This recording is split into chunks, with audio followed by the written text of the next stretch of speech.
오늘 먼저 첫 번째 국외 감축 세미나 이제 시작을 하려고 그러는데요. 어, 먼저 저는 고려대학교, 그다음에 여기 또 공동 주최기관의 시스랩을 맡고 있는 정서용입니다. 또 오늘 여기 보면은 한국기후변화학회랑 그다음에 고려대학교 탄소흡수원대학원도 오늘 이 세미나는 같이 공동 주최를 하고 있습니다. 그래서 두 기관에서 제가 또 같이 부회장이랑 그다음 참여 교수를 하고 있기 때문에 기관을 대표해서도 여기 와주신 여러분들께 감사드립니다. 그러면은 먼저 시작하기 전에 우리 이미 여러분들 보셨겠지만 산림청장을 역임하시고 그다음에 현재 아포코의 사무총장으로 재직 중이신 박종호 청장님 오늘 특별히 참석해 좀 정말 바쁘신데 오늘 참석해 주시겠다고 프로그램도 반영을 못 해드렸었는데 참석을 해 주시겠다고 그러셨습니다. 그래서 대단히 감사드리고 우리 박종호 사무총장님 바쁘신데 이렇게 참석해 주셨으니까 간단하게 뭐 인사 말씀 한번 청해 듣고 그 다음 시작하도록 하겠습니다. 예, 사무총장님 부탁드리겠습니다. 예, 반갑습니다. 정수영 교수님, 매우 반갑고요. 한 3분 정도 해야 될 것 같습니다. 제가 과장 때 우리나라 기후변화 협상단에 산림청은 끼워주지도 않아가지고, 15년 전에 여러 가지 그때 속상했었는데, 지금 한 15년 이상 이렇게 돼서 산림 분야를 가지고 국외 감축 논의를 하게 되는 그런 자리에 이런 이야기를 하게 돼서 너무나 감개가 무량하고요. 또 우리 산림 분야가 아닌 법을 전공하신 우리 정소영 교수님이 산림 분야에 대한 이야기를 많이 해주시고 그래서 너무나 감사드리고 고맙게 생각을 합니다. 저는 이제 아시아 산림협력기구의 현재 사무총장을 하고 있는데, 이제 제가 이번에 한 달 전에 스위스하고 스톡홀름의 유프로라고 세계 국제 임업 연구 연맹이라는 국제기구가 있어요. 거기에 이제 아시아를 대표해서 아시아의 산림기구를 대표해가지고 이제 패널로 참가하게 됐었는데, 그때 굉장히 이제 아포코가 그 패널이 뭐냐면 차기 의장이 주재하는 회의였는데 라틴 아메리카의 대표, 아프리카의 대표, 유럽 대표, 북미 대표 그 중에 이제 아시아를 대표하는 우리 산림 분야 국제기구가 유일하게 우리 아포코가 초청이 돼서 제가 거기서 참여하게 돼서 이게 지금 아포코 자체가 국제적으로 적어도 인터거버먼털 조직으로서 좀 이제 아시아를 대변하는 걸로 인정을 받고 있구나. 그래서 그동안에 이 아포코하고 관련된 산림청의 모든 분들, 그다음에 우리 아포코의 직원들, 그다음에 모든 회원국들이 그동안에 여러 가지 성과를 많이 내는데 그런 것들이 많이 알려졌다 싶어서 무엇보다도 감개가 무량했고요.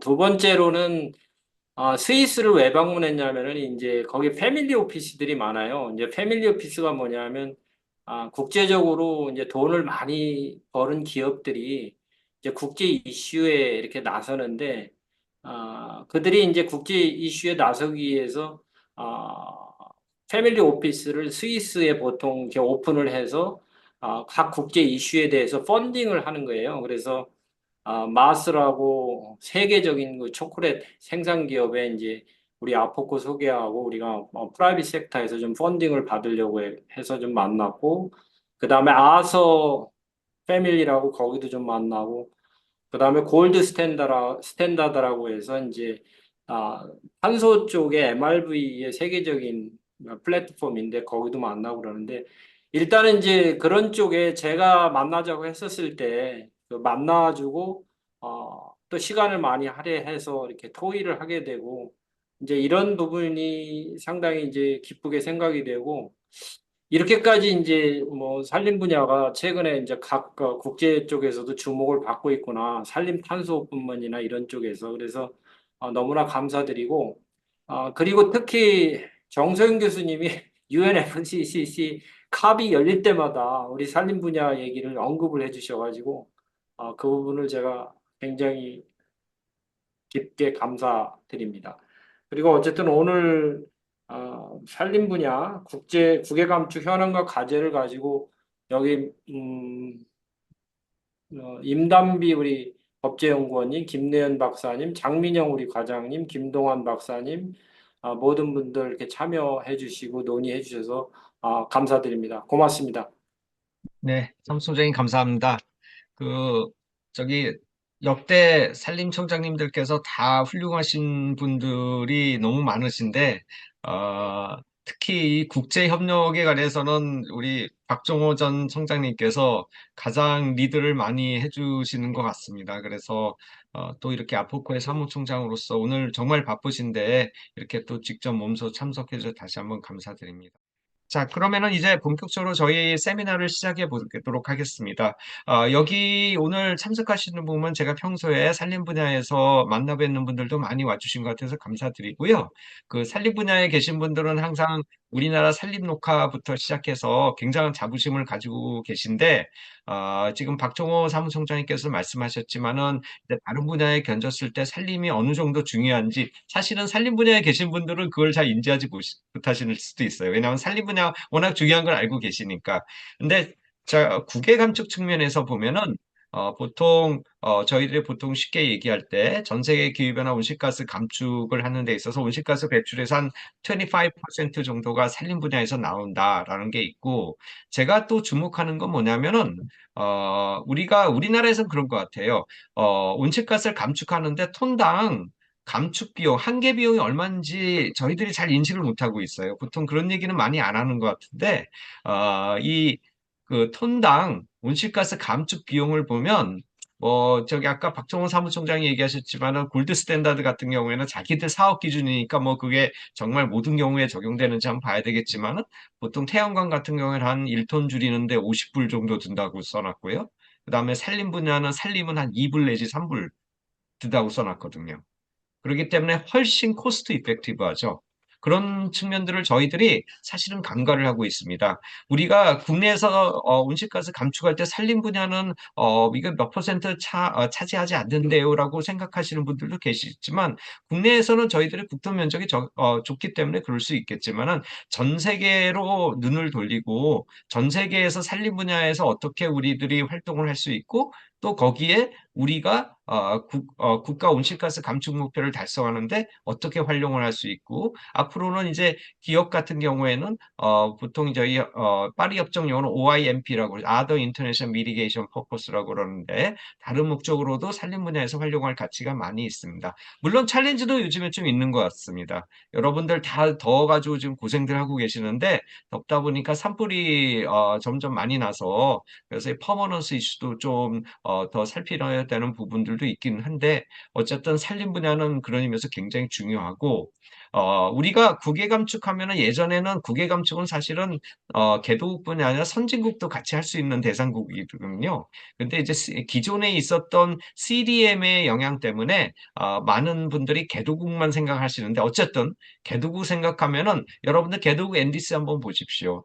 개도국 NDC 아프리카, 라틴 아메리카 이런 또는 동남아 많은 국가들이 앤디스를 보시면 산림 분야가 우리나라가 1970년대 경제 성장을 할 때 산림 녹화를 통해 처음 경제 성장을 시작을 했듯이 그네들이 바로 지금 그 단계에 있습니다. 그래서 산림이 굉장히 중요하고 또 아마조니아 여러분들 레드 플러스 관련해서 많은 얘기를 들어보셨지만 중앙아프리카는 이제는 어떻게 보면 미지의 세계라고 볼 수도 있는데 그런 미지의 세계들도 많이 널려 있는 것 같습니다. 더 많은 얘기들을 할 수 있는 것 같고요. 그 많은 얘기를 좀 국외 감축에 포커스 둬서 해보고자 오늘 이렇게 웨비나를 하게 됐습니다. 그래서 오늘 굉장히 바쁘신 중에도 박정훈 사무총장님 말씀해 주셨습니다. 그 다음에 발제와 토론하시는 선생님들도 다 우리나라의 최고 전문가들을 모셨습니다. 발제를 해주실 분은 김래연 국립산림과학원의 박사님이시고 최근에 이 또 센터장이 되셔서 이제 국립산림과학원 내에서 탄소 관련해서 모든 것들을 드디어 이제 다 총괄 하시게 돼서 저는 개인적으로 걱정이 이러시다가 UNFCC 협상 못 오시는 거 아닌가 이런 생각이 들기도 하는데 하여간 이제 더 중책을 맡으셔서 이끌고 계시고 그다음에 김동완의 아포코의 김동완 박사님도 참가를 해주셨습니다. 요즘에 레드 플러스 사업을 이제 국가 단위, 중국가 단위로 아프코에서 박종훈 사무총장님 모시고 이게 아주 선도적인 역할을 하기 위해서 아프코가 현재 불철주야 노력을 하시는데 김동완 박사님도 참여해 주셨습니다. 토론으로는 산림청의 정민영 과장님 너무 바쁘신데 직접 참여를 해주셨고요. 그다음에 대경제정책연구원의 정지현 박사님, 우리나라 특히 ODA에서 가장 많은 활동을 하고 계시고 또 정부에 직접 관여를 하시는 분입니다. 그다음에 한국법제는 항상 저희랑 같이 해주시는 우리 장은혜 팀장님 참석해 주셨습니다. 여러분들 입법하고 계신 부처에 계신 분들은 우리 장 팀장님 시간을 잘 시큐어를 하셔야지 입법이 제대로 될 수 있을 정도로 기후변화 쪽에 요즘에 입법 과정에서 많은 활동들을 하고 계시고 그다음에 산림 관련해서 온갖 기관들 다 거치시면서 평생을 산림에 저기 관련해서 이렇게 활동을 계시는 저희 CS랩의 박동균 박사님도 오늘 참석을 해주셨습니다. 너무나 좋은 분들 오늘 모셨는데요. 저희들이 그냥 가다가 뭐 유명한 분들이니까 그냥 모신 게 아니라 사실 저희들이 몇 가지 가고 있는 스토리들이 있습니다. 우리나라의 국외 감축 목표 달성하는 데 보면은 아직은 결과가 별로 나오지 않는데 그런 생각이 드시지만 사실 산림 분야는 여기 계신 분들이 좀 더 오거나이즈가 잘 되셔가지고 아마 조만간 굉장한 성과들을 내시고 다른 분야를 선도할 수 있는 롤 모델일 수 있는 분야가 산림 분야일 수도 있습니다. 그래서 여러분들 다른 분야에 계신 분들 컨설팅 펌에 계신 이런 분들 혹시 학생분들 이런 분 오셨으면은 에너지 분야에서 하는 것들을 보고 산림이 따라가야 된다 생각하시면 반대로 생각을 하셔야 될 거예요. 아마 산림 분야가 어떻게 보면 굉장히 진도가 많이 나간 부분이 있기 때문에 그런 측면에서 다른 분야를 선도할 수 있는 부분도 분명히 있고 오늘 그런 얘기도 좀 들어보시고 ODA가 요즘에 이제 그린 ODA 해가지고 ODA가 예산이 많이 늘어난다. 그래서 ODA가 뭐하지? 이런 생각하신 분들은 그런 얘기도 오늘 들으실 수 있을 거고요. 많은 얘기들을 들으실 수 있을 것 같습니다. 그래서 제가 계속 말씀을 드리는 것보다는 이제 최고 전문가들 모시고 청해서 말씀을 들어보면 좋을 것 같습니다. 항상 하다 보면은 발제와 토론을 하다 보면 시간이 모자르기는 한데 오늘은 좀 저희들이 한 4시 한 40분, 45분까지는 한번 끝내보자 그런 생각으로 한번 시작을 해보겠고요. 일단 발제하시는 선생님들은 하시다 보면은 시간이 좀 늘어나실 수도 있을지 모르지만 일단 20분 정도 발제를 해주신다고 생각하고 그리고 진행을 해주시면 되겠습니다. 네, 그러면은 제 소개 말씀은 이상으로 하고 제일 처음에 발제를 하시던 우리 김래연 박사님께 그러면 마이크를 넘겨드리도록 하겠습니다. 김 박사님 부탁드리겠습니다. 네, 화면 다 보이실까요? 예. 네. 네, 그럼 오늘 국외감축 세미나를 CS 드립에서 매년 이제 시리즈로 이제 준비를 해주시고 계시는데, 올해 첫 번째 국외감축 세미나로 산림 분야를 해보겠습니다. 어, 일단 산림 분야 국외감축에 대한 현황 부분이었는데요. 큰 대주제가 일단 산림 분야에 대해서 이제 국외 감축 관련해서 최근 이슈가 또 좀 해묵은 이슈인데 또 이슈가 좀 있는 것 같아서 이슈에 대한 이슈에 대한 이제 대응과 이제 전체적인 현황, 이제 국외 감축 현황에 대한 것들을 어, 너무 디테일하진 않고 크게 큰 흐름 동향으로 한번 말씀을 좀 드리고자 합니다. 네. 하나의 주제로 깊게 가는 거는 이전에 많이 했던 것 같아서, 지금 이번에 준비한 거는 6조 관련해서 국외감축에 대한 참여 조건에 대한 것들 한번 다시 한번 확인을 할 필요가 있을 것 같고요. 최근에 한동안 좀 들어갔다 싶었는데, 레드 플러스가 배출 회피가 아닌 것이냐, 라는 이제 논란이 다시 한번 수면이 올라와서 그거 다시 한번 짚어보고요. 이것도 해묵은 이슈인데, 레드 플러스가 시장과 연계되는 부분이 가능한 것이냐에 대한 것도 또 다시 한번 좀 나오는 것 같아서, 그거를 이제 좀 문서적인 근거로 좀 말씀을 좀 드리고자 합니다. 그리고 이제 최근에는 또 이제 레드로 인한 감축 실적의 이전 사례가 한 두어 건 나오고 있어서 그거에 대한 사례로 그리고 그거에 대한 시사점이 뭔가 있는지 좀 살펴보고요. 마지막으로 우리나라가 지금 준비하고 있는 산림부분 국제감축 사업에 대한 방향성에 대한 것들을 한번 말씀을 드리고자 합니다. 근데 이제 오늘 제가 이렇게 준비한 거는 거의 다 이제 레드 플러스에 대한 걸로 준비를 했는데요. 참여하시는 분들 보니까 이렇게 쭉 한번 보니까 어, 그동안 못 뵌 분들도 좀 들어오신 것 같아서 미리 이제 말씀을 드리면 아까 정 교수님께서 잠깐 말씀하셨지만 이 산림 사업에 대한 것들이 이제 선진국과 개도국이 모두 가능한 범위에서의 그 감축 그 사업이 될 것 같고요.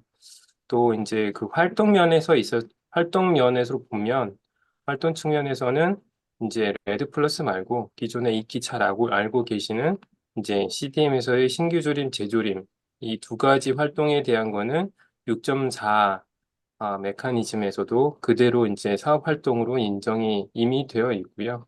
거기에 대한 메소돌로지가 있느냐 없느냐에 대한 메소돌로지는 지금 6.4는 전체적으로 지금 최종 승인된 게 없긴 하지만 기존의 CDM에서 AER 신규 조림 재조림 사업에 대한 방법론이 6.4에서 크게 바뀔 부분이 사실 제가 보기에는 없을 것 같거든요. 그래서 이 우리 이그 산림 부분에서 고객 감축에 대한 사업 유형으로 크게 레드 플러스와 일단 현재 기존에 인정받았던 신규점 제조림 부분이 모두 가능하고 모두 활용성이 크다라고 일단 말씀을 좀 드리고 시작을 하겠습니다. 예, 먼저 국제감축사 체계에 대한 참여 조건 부분인데요.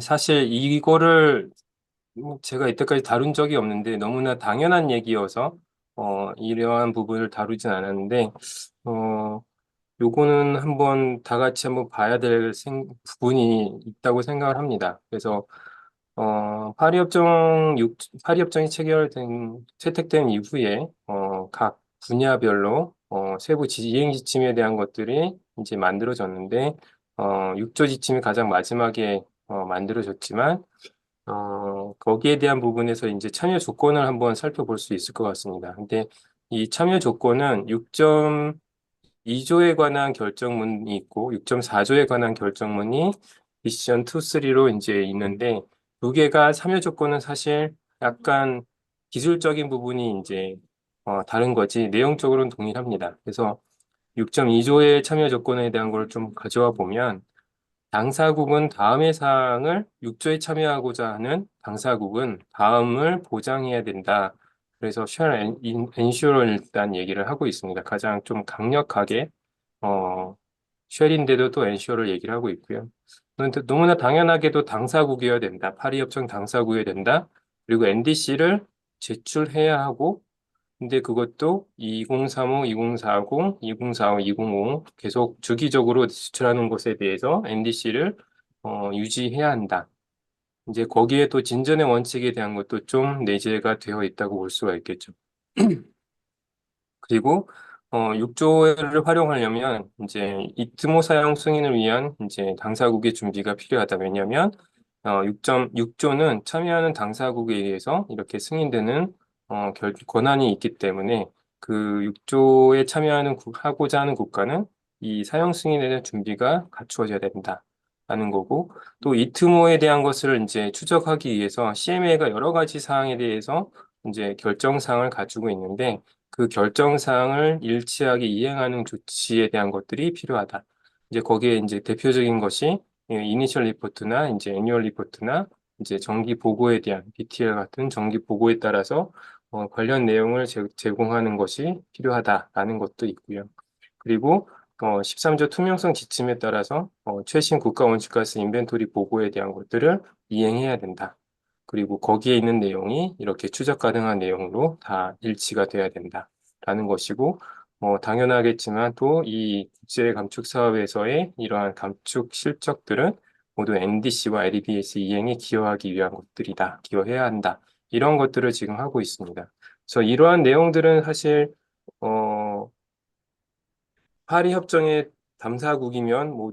당사국이면서 6조에 이제 자발적으로 참여하는 당사국이면 이제 모두 이러한 내용들을 이행해야 된다라고 아시면 이제 아시는 내용일 것 같고요. 한번 이제 공유를 한번 하는 차원에서 말씀을 드렸습니다.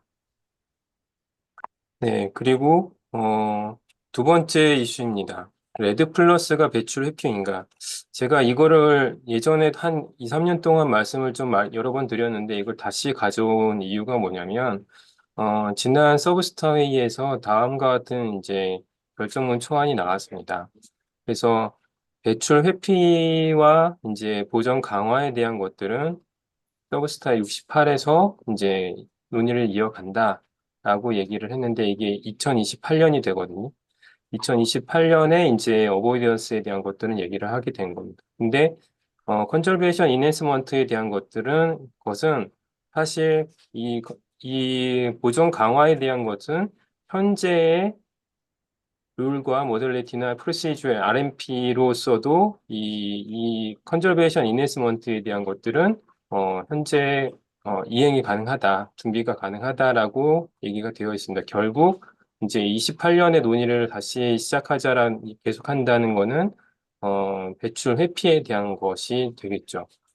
어, 이 배출 회피에 대한 것이 이제 말씀을 드리고 싶은 거는 이제 어, 회피라는 부분, 레드 플러스를 회피라는 부분으로 이제 그룹핑하는 이제 얘기들이 좀 많이 있어요. 이제 기사로 나오는 부분도 있고, 이제 그렇게 이제 언급해야 하면서 이제 언급하시는 분들도 계신데, 어, 배출 회피라는 것은 필리핀이 지금 현재 협상에서 가장 주도적으로 얘기하고 있는데, 거기에서 예시로 드는 이제 사실 배출 회피에 대한 정의가 명확하지가 않습니다. 근데 필리핀이나 이제 질문의 정의가 뭐냐고 하는 질문에 대해서 답하기를 예를 들어서 무슨 건물을 짓거나 발전소를 짓는 거에 대한 계획이 있었는데 그것을 세우지 이제 계획대로 세우지 않고 그것을 폐기했다라고 하는 것이 배출 회피가 된다. 라는 것에 이제 답변들도 좀 답변을 이제 필리핀이 하고 있는데요. 그것과 지금 이제 정의가 명확하진 않지만 필리핀이 얘기한 그러한 이제 사례적인 정의와 레드 플러스는 사실 적용이 되지는 않는다고 볼 수가 있겠습니다. 6조 세부 지침에서 이제 가장 원칙적으로 부분이 실제적이어야 된다라고 하고 검증 가능해야 된다라는 부분도 있습니다. 그리고 거기에 있는 활동 영역이 그 에미션 리덕션이라는 부분과 리무벌이라는 부분으로 되어 있거든요. 6.2조에서. 근데 6.4조에서도 이제 활동에 대한 것은 리듀싱 에미션에 대한 것과 인크리징 리무벌 두 가지로 이제 하고 있습니다. 결국 에미션 리덕션과 리무벌인데요. 거기에서 이제 레드 플러스가 어디에 해당이 되는지, 그리고 그게 실제적인 것이고 검증 가능한 것인지에 대해서 한번 확인을 해보는 것이 필요하겠습니다. 그래서 이제 여기서 제가 말씀드리고 싶은 거는 이제 일단 전 지구적으로 6차 평가 보고서를 살펴보면 레드 플러스에 대한 디포레스테이션에 대한 것들이 얘기가 나오고 있는데 전 세계 아폴로 부분의 배출량에 이제 절반에 관한 부분이 이제 산림 전용으로 인해서 배출되는 것들이 된다라고 얘기를 하고 있습니다. 그리고 감축에 대한 이제 경제적인 효과, 이제 포텐셜에 대한 것들을 얘기를 이제 하는 단락에서는 가장 큰 경제적인 포텐셜은 열대 지역의 산림 전용을 막는 것으로부터 가장 큰 감축 효과에 대한 것들을 가져올 수 있다라고도 얘기를 하고 있습니다. 그래서 전 지구적으로도 이제 아폴로 부분에서 산림 전용으로 인한 배출량이 가장 큰 비중을 차지하고 있고 거기에서의 감축 포텐셜도 가장 크게 가지고 있다라고 하는 부분을 이제 IPCC 6차 평가 보고서에서 확인할 수가 있겠고요. 그 배출량의 배출이라는 부분에서 이제 실제적으로 배출된다라는 부분 확인할 수 있는 부분에서도 이제 지금 주황색이 이제 앞으로 룰루시에프 부분에서 배출인데 이렇게 이제 라틴 아메리카나 이제 동남아시아, 그 아프리카 지역에서의 지역에서의 룰루시에프에서의 배출 이게 사실 여기서도 이제 디포레스테이션이 비중이 가장 크다고 볼 수가 있는 거죠. 그래서 전체 총량 그리고 지역적으로도 산림 전용으로 인한 배출량에 대한 것들을 이렇게 확인을 할 수가 있겠습니다. 그리고 이제 국가 차원으로 좀 이제 내려다운해서 보게 되면 이제 라오스를 한번 살펴보겠습니다. 라오스의 전체 국가 온실가스 임베트 배출량에 대한 비율인데요. 아폴로 부분에서 78%의 아폴로 부분이 국가 전체 배출량의 78%를 차지하고 있고 거기서 이제 룰루시에프 부분, 이제 아폴로 부분을 본다고 하면 이 녹색의 토지형 변화로 인한 배출량이 이제 많고 그것이 지금 현재 아폴로 부분의 배출량의 절반 이상이라고 보고서에 기술이 되어 있습니다. 그래서 글로벌 차원에서의 배출에 대한 보고도 이제 배출 규모에 대한 것도 실제적이고 규모적으로 나오고 있다라는 것을 확인할 수가 있겠고 산림 전용으로 인해서 그리고 국가 차원에서도 디포레스테이션이나 포레스트 데그레이데이션 같이 산림이 황폐화되고 전용되는 것에 따라서 배출되는 것을 규모가 상당히 많고 실제적으로 국가 보고서를 통해서 보고가 되고 있다는 것도 확인을 할 수가 있겠습니다. 네, 그리고 이제 그러한 양이 이제 어, 이제 배출 원인들로 산림 전용이나 황폐화 그리고 리포레스테이션이나 그 레스토레이션을 통해서 얼마나 리무벌이 되는지에 대한 이제 각 연도에 대한 보고량을 보실 수가 있겠고요. 이것을 이제 기준선으로 배출 기준선과 흡수 기준선 두 가지로 이제 설정을 하고 있습니다. 설정을 하게 됩니다. 레드 플러스에서는. 그래서 라오스는 지금 과거 10년 동안의 평균 값으로 이만큼 이 수치가 배출 기준선이 되고 이게 흡수 기준선이 되는 겁니다. 그래서 이 기준선보다 적게 배출하면 그 차이만큼이 이제 감축 실적으로 인정받게 되는 것이고 흡수에 대한 부분도 이 흡수 기준선보다 더 많이 흡수한 양에 대해서 흡수량으로 인정을 받게 되는 겁니다.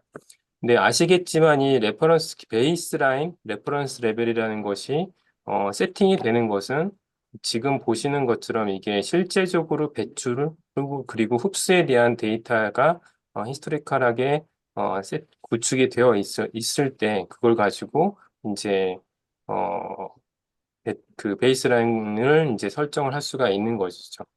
그래서 이 레드 플러스가 한 국가 차원에서는 이제 배출에 대한 기준선과 흡수에 대한 기준을 설정할 수 있는 배출원과 흡수원에 대한 것들을 이제 다 가지고 있다라고 보실 수가 있겠고요.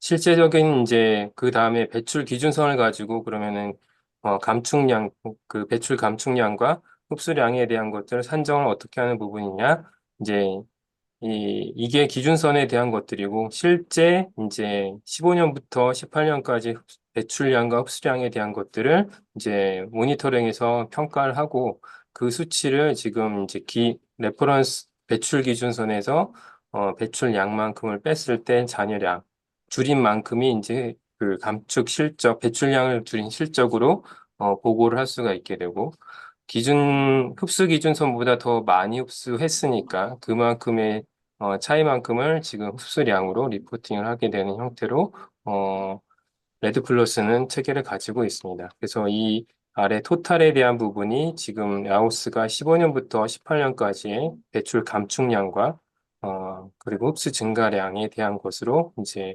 토탈에서 감축 실적이라고 얘기를 할 수가 있게 되겠습니다. 그러면 이제 저렇게 질문하신 분도 계시더라고요. 그러면은 레드 플러스 국가는 배출 감축을 하는 부분을 그럼 계속적으로 그만큼을 매년 가져갈 수 있는 것이냐라고 질문하신 분들이 계시는데, 그렇지는 않습니다. 이 매출 기준선은 매출 감축 효과가 이제 5년 혹은 10년 텀으로 이제 발생을 하게 되는데, 그거에 따라서 첫 번째 배출 기준선이 다음에는 5년 뒤에는 이제 조금 더 낮아지고, 세 번째는 더 낮아지고 하는 것으로, 배출 감축 효과가 발생됨에 따라서 점점 0으로 수렴해 가는 그런 진행 형태를 보이게 됩니다. 그래서 뭐 레드 플러스로 체계에 참여하면 그거 이제 현재 매출 기준량을 가지고 영구적으로 그 감축 실적을 혹은 인센티브를 받아갈 수 있는 그런 체계는 아니다라고 말씀을 드리겠습니다. 결과적으로 레드 플러스는 배출 회피가 아니라는 것을 이제 길게 말씀을 드린 거고요. 이제 아시는 것처럼 이제 레드 플러스는 총 5가지 활동, 산림 전용 방지, 황폐화 방지, 그리고 산림 보전, 지속 가능한 산림 경영, 탄소 축적 증진 이렇게 5가지 활동이 있는데 이 5가지 활동이 배출 감축 활동과 흡수량 증대 활동으로 다시 재그룹핑이 될 수 있고요. 이 각각의 활동들이 이제 기준선이 배출 기준선 혹은 흡수 기준선에 따라서 증가된 흡수량, 그 줄어든 배출량에 대한 것으로 이제 감축 실적이 인정된다라는 걸로 구분해서 보시면 되겠습니다. 예, 세 번째는 레드 플러스와 시장 메커니즘에 대한 겁니다. 전체적인 구조는 다 아실 것 같고요. 이제 보조적인 수단으로 시장 메커니즘이 있고 5조의 이제 흡수원에 대한 조항이 있습니다. 근데 이 부분이 이제 두 개 조가 서로 연계해서 시너지를 일으킬 수 있는 것이냐, 즉 레드 플러스에 대한 것이 시장에서 활용될 수 있는 분야냐라고 얘기를 하는 부분들이 있는데 사실 그러한 부분들은 뭐 여러 가지 측면에서 설명이 많이 됐던 것 같고요. 근데 좀 더 근거적인 부분으로 이제 말씀을 드리면 보신 분들이 별로 없을 것 같겠지만 레드 플러스 관련된 이제 결정문이 지금 현재 한 20개 정도 나와 있는 것 같은데요. 그 중에 이제 시장 메커니즘 관련된 것으로 보면 더반에서 채택된 결정문 2번 결정문에서 보면, 이 레드 플러스 감축 실적에 대해서 이제 리절트라고 얘기를 하고 있는데, 이 감축 실적의 결과 기반 보상 체계에 대한 것들을 얘기를 하고 있는데, 그 재원에 대한 것들을 이렇게 얘기하고 있습니다. 결과 기반 보상을 위한 재원은, 공적, 어, 그리고 그러니까 공적, 민간, 그리고 다자, 양자, 그리고 얼터너티브 소스 이렇게 5가지로 얘기를 하고 있는데요.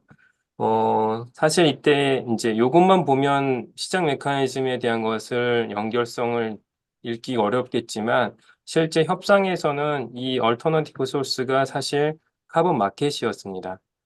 그런데 이제 그때 당시에 레드 플러스에 대한 결과를 만들어내면 인센티브를 받을 수 있다라는 측면이 개도국한테 어떤 재정적인 수익 사업이 된다고 하면 개도국들은 열심히 레드 플러스 사업을 할 테고 그러면 이게 탄소 시장이 되면 선진국들은 탄소 시장을 통해서 이제 개도국이 열심히 만든 리절트를 자기들이 이제 감축 목표에 활용해서 우리는 목표 달성했어라고 하는 이제 이러한 형태의 진행이 되는 것을 우려하는 개도국들이 있었습니다. 그래서 이 카본 마켓이라는 단어를 얼터너티브 소스라는 걸로 대체하는 형태로 일단 진행을 시켰고요. 바로 이어지는 문단에서는 이제 이거에 대한 것들을 이제 열어두었습니다.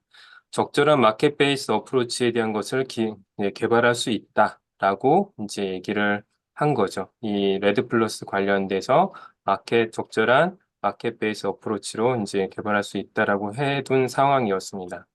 그렇게 된 부분에서 이제 레드 플러스는 시장과 연계성을 이제 연결 가능성에 대한 것을 기확보한 사항이다라고 볼 수가 있겠고요. 그리고 이제 바르샤바에서 하나의 결정문을 더 만들었는데 거기에서 이제 이 마켓 베이스로 이제 연결해 가는 것에 필요한 부분 하나 더 이제 명정을 해놨습니다. 그래서 이제 검증에 대한 부분에 대해서 좀 더 구체적인 규정에 대한 것들을 향후 캅에서 개발하는 것에 대해서 개발하는 것을 고려하는 것을 얘기를 하고 있습니다. 그래서 이제 시장에 대한 연계성에 대한 것들은 기확보된 상황이었고, 그러면 이제 further specific modality for verification에 대한 것이 를 어떻게 볼 수 있냐면 캅에서 이제 우리가 디시전 2 CMA3 6.2조 지침은 이 파리 협정에서의 베리피케이션에 대한 것을 포함해서 탄소 시장 전체에 대한 모달리티를 다 제공한다라 하고 있지 않습니까? 그런 측면에서 파리 협정 5조가 6조와 연결돼서 시장 메커니즘에 이제 연계되는 부분에 대해서는 지금 결정문상에서 레드 플러스는 시장 관련된 발전 연결성을 다 가지고 있었고 이제 파리 협정에서 그리고 파리 협정의 탄소 시장 지침에서 이제 전체 리무벌 영역을 포함한 에미션 리덕션 영역까지 포함한 레드 플러스 활동들이 포함될 수 있는 전체 모달리티를 다 새롭게 만들었기 때문에 두 개를 연결시킨 부분이 가능하다라고 말씀을 드릴 수가 있겠습니다. 네, 그리고 네 번째로 레드 플러스 감축 실적 이전 체계 사례에 대한 겁니다.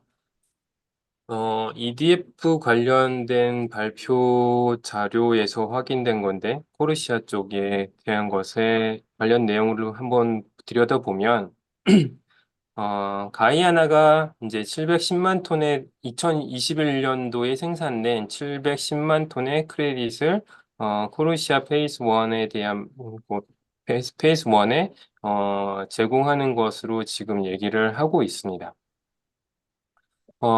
아트트리 지금 여기서 말하는 가이아나는 이제 아트트리스라는 이제 자발적 탄소 시장의 독립 평가 체계에 대한 것을 활용을 한 것인데 지금 포르시아 1차 사업 기간에 이제 아트트리스가 적합한 상세 매출권으로 이제 승인이 됐다라는 부분으로 이제 부분과 함께 이제 얘기가 나왔던 거고요. 그리고 이제 여기서 한번 더 살펴볼 수 있는 거는 되게 유명한 이제 뭐 CDM은 이제 종결됐으니까 뭐 활용하기 어렵고요. 골드 스탠다드나 VCS나 이제 FCPF나 카나 이렇게 좀 이전에 시범 단계에서 승인됐던 이제 메이저급 VCM 평가 체계가 컨디셔널하게 여전히 들어가 있다라는 부분이 좀 주목할 만한 부분인 것 같습니다. 그냥 여담으로 말씀드리면 지금 여기에서 조건부로 들어간 이유 중에 하나는 이중 사용이나 이중 사용에 대한 것들이 발생했을 때 어떻게 처리할 것인가에 대한 절차적인 부분들의 보완을 요청했다는 것이 하나의 그 요건 이제 사항이었다라고 이제 볼 수가 있습니다. 그래서 이 이중 사용에 대한 부분은 이제 강화된 투명성에서도 가장 되게 추가적인 원칙으로 포함이 된 것처럼 국가 온실가스 인벤토리뿐만 아니라 이게 탄소 시장 국외 감축 체계에서도 이중 사용은 대단히 엄격하게 보고 있구나라는 것을 한번 확인하실 수가 있을 것 같습니다. 죄송합니다.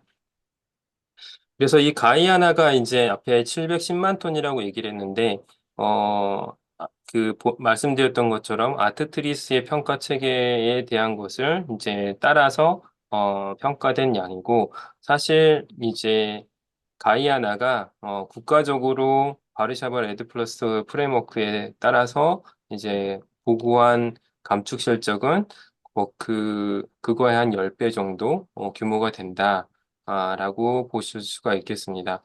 네, 이러한 이제, 결과값의 차이는 이제 적용되는 이제 산정 방법론, 가정, 이런 부분들이 영향을 미쳤다라고 보실 수가 있겠습니다. 그래서 가이아나의 이제 감축 실적 이전 사례는 이제 독립평가 체계의 이행 체계에 따라서 생산된 양에 대한 감축 실적을 생산하고 그것을 이전하는 프로세스를 따랐다 하는 것이 하나의 사례가 될 수 있을 것 같고요. 또 다른 사례는 이제 UNFCC의 바르샤바 프레임워크 레드 플러스를 활용한 사례입니다. 수리남인데요. 수리남의 이제 최근 뉴스에 따르면 수리남이 480만 톤, 21년도산 그 감축 실적 480만 톤을 다른 데 이제 이전시켰다, 이트모한다라는 얘기로 이제 보고가 나오고 있습니다. 이제 480만 톤에 대한 것은 수리남의 레드 플러스 UNFCC의 레드 플러스 프레임워크에 따라서 이행하고 승인된 21년도 감축 실적에 대한 것과 일치하는 것으로 확인을 할 수가 있겠습니다. 그래서 두 번째로 이제 활용할 수 있는 이트모 사례는 이제 WFR 베이스로 승인된 감축 실적을 이전하는 형태라고 볼 수가 있겠습니다. 그래서 지금 보시는 것처럼 이제 시장이 사실 강제성이나 이런 것을 봤을 때 규제 시장과 자발적 시장이 나뉘어지고 거기에서 이제 매출권 유형이 할당 매출권이랑 크레딧에 대한 것들로 구분이 되는데 수리남은 이제 여기서 제가 사실 RMU 이제 살림 부분의 감축 실적은 RMU 이제 할당 배출권은 아니지만 국가에서 NDC에 그대로 사용할 수 있는 그러한 감축 실적이고 그리고 또 KP에서는 그 흡수 흡수원의 감축 실적을 자국의 NDC에 쓰고 남는 거를 다른 국가에 그대로 이전시키는 그러한 형태의 거래를 했었습니다. 그것은 이제 에, 그 CDM과 같은 어떠한 평가 체계에 대한 것을 따라서 한 것이 아니라 감축 실적을 확보를 하고 그것을 이전 체계에 따라서 이전만 시키는 형태였던 거죠. 그래서 이제 수리남과 같이 레드 플러스의 감축 실적을 UNFCCC 측면에서 확정을 하고 이전 체계에 따라서 그 감축 실적을 이전시키는 그러한 접근 방안이 하나가 있겠고요. 가이아나처럼 이제 바르샤바 레드에 참여도 했지만, 아트트리스라는 독립평가 체계에 따라서 감축 실적을 생산을 하고 그것을 이전하는 형태의 접근이 또 가능하겠습니다. 그래서, 레드 플러스는 이제 이렇게 지금 사례적으로 이 두 가지 어프로치를 모두 다 보고 있는 상황이고요. 우리나라도 이러한 부분에 대한 것을 생각을 해볼 수가 있을 것 같습니다. 그래서 산림부분 국제감축 사업에 대한 부분은 지금 현재 운영 표준에 대한 것을 만들고 있고요. 거기에 이제 이제 전체적인 절차는 사실 다른 사업들이랑 별 다를 건 없을 것 같고, 이제 원칙적인 부분을 조금 드리겠습니다. 앞서서 이제 두 가지 어프로치가 가능할 거다라고 말씀드렸는데, 사실상 수리남과 같은 이러한 어프로치가 사실 가장, 편하기는 합니다. 근데 이제, 다른 분야에서, 용인하는 부분이 용인하기가 좀 용이하지 않을 것 같고, 어택을 많이 당할 것 같다는 생각이 들고요. 지금 현재 이런 부분을 하고 있는 게 레드점 플러스라는 이제 플랫폼을 통해서 지금 열대우림 국가 중심으로 진행하고 있는데 공격을 많이 당하고 있기는 합니다. 그래서 이제 가이아나와 같이 이제 하나의 평가 체계에 대한 것을 이제 따라서 옷을 한번 입는다고 생각하면 될 것 같고요.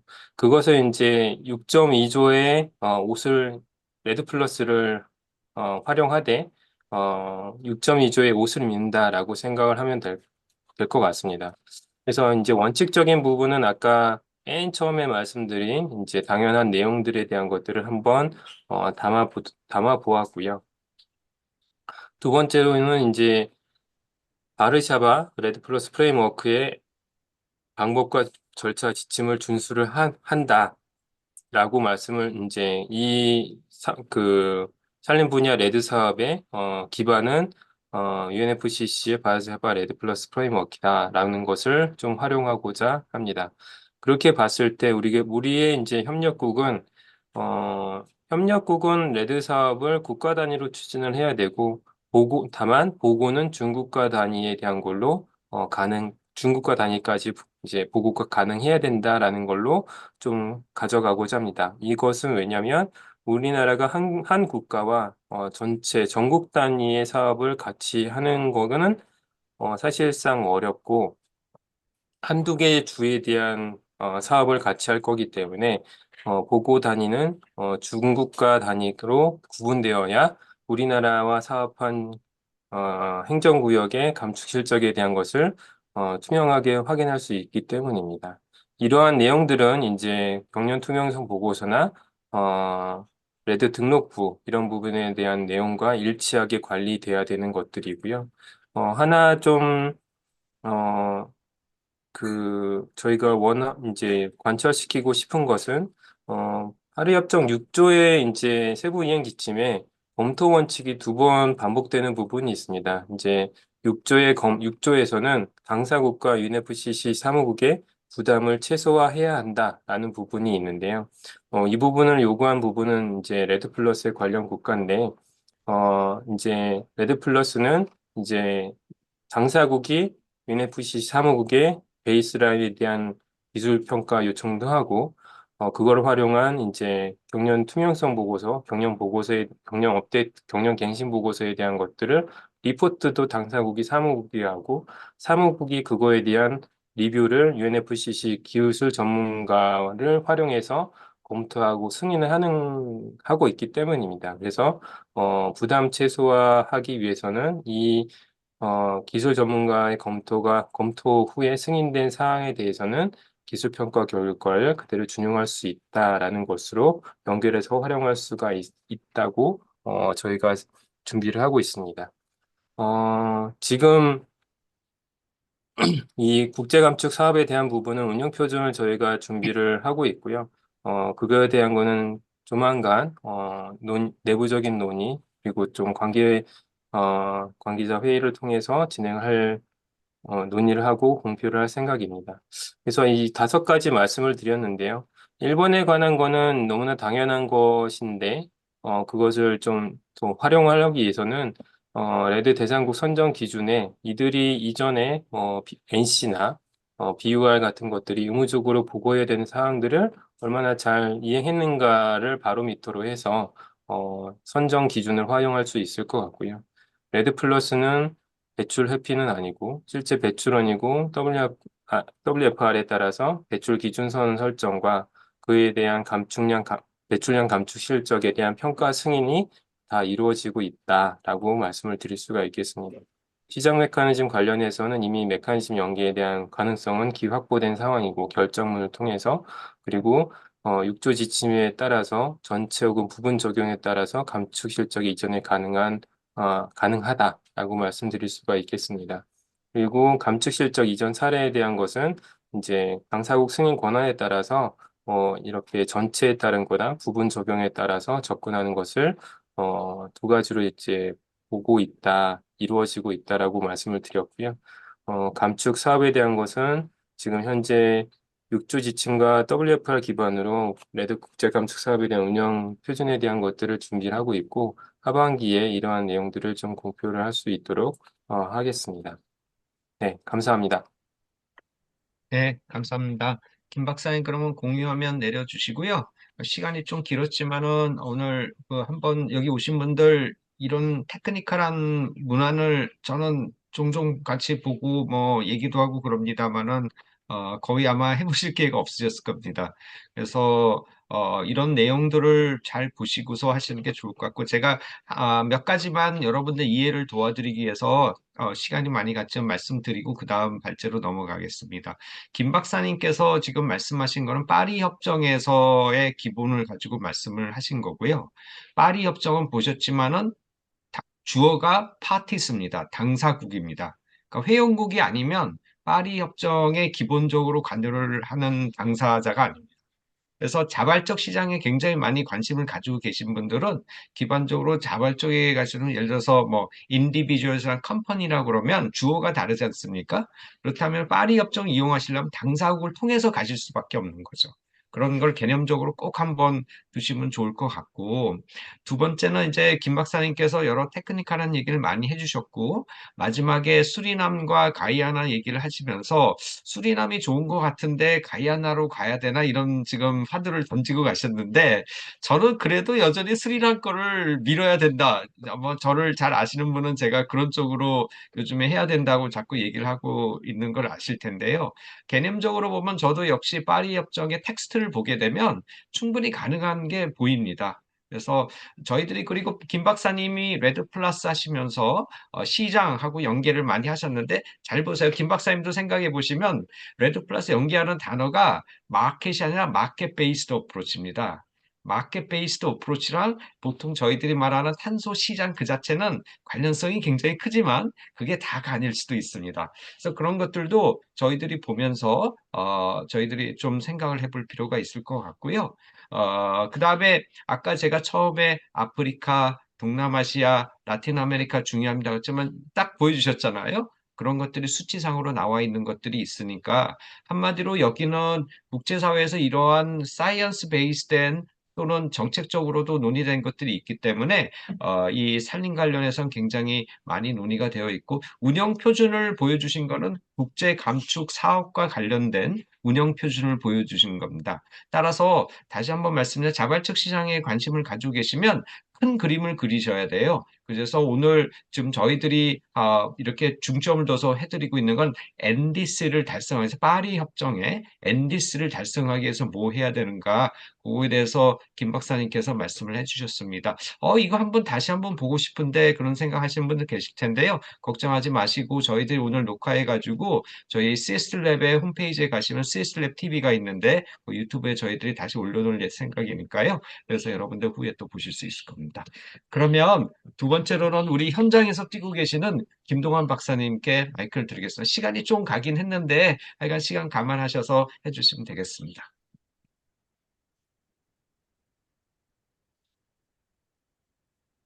네, 안녕하세요. 잘 들리시죠? 네. 그러면 진행하겠습니다. 네, 산림역 구획 건축 현황과 과제라는 주제를 받았는데, 참고하실 만한 사례로서 CSLab과 아포코가 준비하는 협력과 더불어서 전반적으로 이제 우리가 실제로 사업이나 협력을 추진함에 있어서 고려해야 될 사항 위주로 말씀드리겠습니다. 그래서 우리나라는 작년 수정된 NDC 구획 감축 목표를 제출했습니다. 그래서 기존에는 3,315만 톤, 50만 톤에서 3,750만 톤으로 400만 톤이 사용되었습니다. 우리나라의 2030 온실가스 감축 목표 달성과 2050 탄소 중립 실현을 위해서 10대 부문 장기 온실가스 정책과제 37개가 마련되었는데 그중에서 국제 감축 관련 정책 과제로 사업 지침 정비 및 확정 체계와 같은 이행 기반 마련 그리고 감축 사업 발굴을 포함하고 있습니다. 그래서 우리나라는 국외 감축 활동을 통해 우리나라 NDC 달성에 활용하고자 하는데 이를 위해서 파리협정 제6조에 따른 국제 감축 사업을 개발해서 이트모를 이전하는 절차를 마련하고 협의하는 중에 있는 것으로 알고 있습니다. 그리고 또한 우선 협력 대상국 18개국을 대상으로 양자 협정 체결도 진행 중에 있고요. 또 한편으로는 우선 협력 대상국의 국제 감축 협력을 유도하고 또 사업 추진 여건을 조성하기 위해서 ODA와 연계한 국제 감축 사업을 추진하는 것을 고려하고 있고 또 국제 다자 펀드에서도 출자를 검토 중인 것으로 알 수 있습니다. 다 아시다시피 UNFCCC 체계에서 개발된 레드 플러스 메커니즘은 교토의정서 체제에서 처음 논의됐을 때는 열대 궤도국의 산림 부분 감축 저감 그리고 흡수 증진에 대한 성과 기반 인센티브 메커니즘이었습니다. 그래서 이를 실행하기 위한 기준으로서 레드 플러스 바르샤바 프레임워크의 4대 요소인 국가 산림 모니터링 체계, 산림 기준선 또는 산림 배출 기준선, 그리고 세이프카드 정보 체계, 그리고 국가 전략 계획을 각 국가의 상황에 맞게, 그리고 단계별로 추진할 수 있도록 하게 한 것입니다. 하지만 파리협정 체제에서는 이제 파리협정 제5조를 통해서도 여전히 레드 플러스의 이행과 지원을 장려하고 있습니다. 그리고 많은 다수의 개도국들이 레드 플러스 메커니즘이 NDC를 달성하는 수단으로 언급하고 있습니다. 작년 UNFCCC 사무국에서 제출한 2023 NDC 종합보고서에 따르면 제출된 NDC 38%가 산림 및 기타 생태계의 존용 감소를 통당 감축 비용이 20불 이하의 비용 효과적인 감축산이라고 언급하고 있습니다. 그리고 또한 글로벌 차원에서 이는 연간 약 23억 톤의 감축이 가능하다고 보고 있습니다. 지금 보시는 표는 아포코 회원국 중에서 NDC에서 산림을 포함하는 룰루CF를 통해 감축과 정읍을 언급한 현황을 나타낸 것입니다. 그리고 또 우측에서 나타낸 레드 플러스 관련 이행 현황은 UNFCCC의 레드 플러스 웹 플랫폼을 기준으로 나타낸 것입니다. 먼저 NDC 차원에서는 거의 모든 국가가 감축이나 적응 또는 감축과 적응 모든 수단으로서 룰루CF 부분을 언급하고 있습니다. 그리고 레드 플러스 측면에서는 대부분의 국가가 준비된 게 있으며 이 중 일부 국가만 이행 단계 그리고 한 국가만 감축 실적의 기반 보상을 받았다고 보고하고 있습니다. 이 표를 보시면 여러 가지 생각이 드실 것 같은데 제가 말씀드리고 싶은 것은 국가 레드 플러스의 준비가 완성된 국가에 바로 접근을 하면 이 틈의 협력을 추진하기 위한 초기 비용을 좀 줄일 수 있지 않을까. 하지만 이미 준비를 단계한 지원 국가들과의 이해관계가 있기 때문에 우리가 온전히 이 틈을 협상을 하기 위한 그 양적인 부분에 제한적인 요소가 있을 수 있습니다.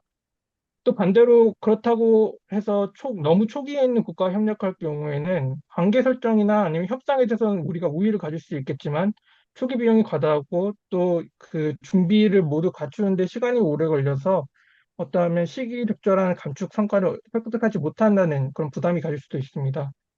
그래서 아까 김래원 연구원님께서도 말씀하셨듯이 NDC는 이번에 2003년 한 번 내고 끝나는 게 아니라 점진적으로 더 개선해 나가서 좀 더 전진 원칙에 따라서 NC를 계속 업데이트를 해 나가야 되는데 한국은 전략적으로 한국의 협력 여부를 판단하는 국가를 판단할 때 어떠한 비용 효과성이나 또는 단위 기간당 이트모 잠재량 등을 고려해서 어떤 한계 곡선이나 마지노 커브를 염두에 두고 어떤 국가와 어떤 순서로 협력을 진행할 것인지 전략적인 접근이 필요할 것으로 보입니다.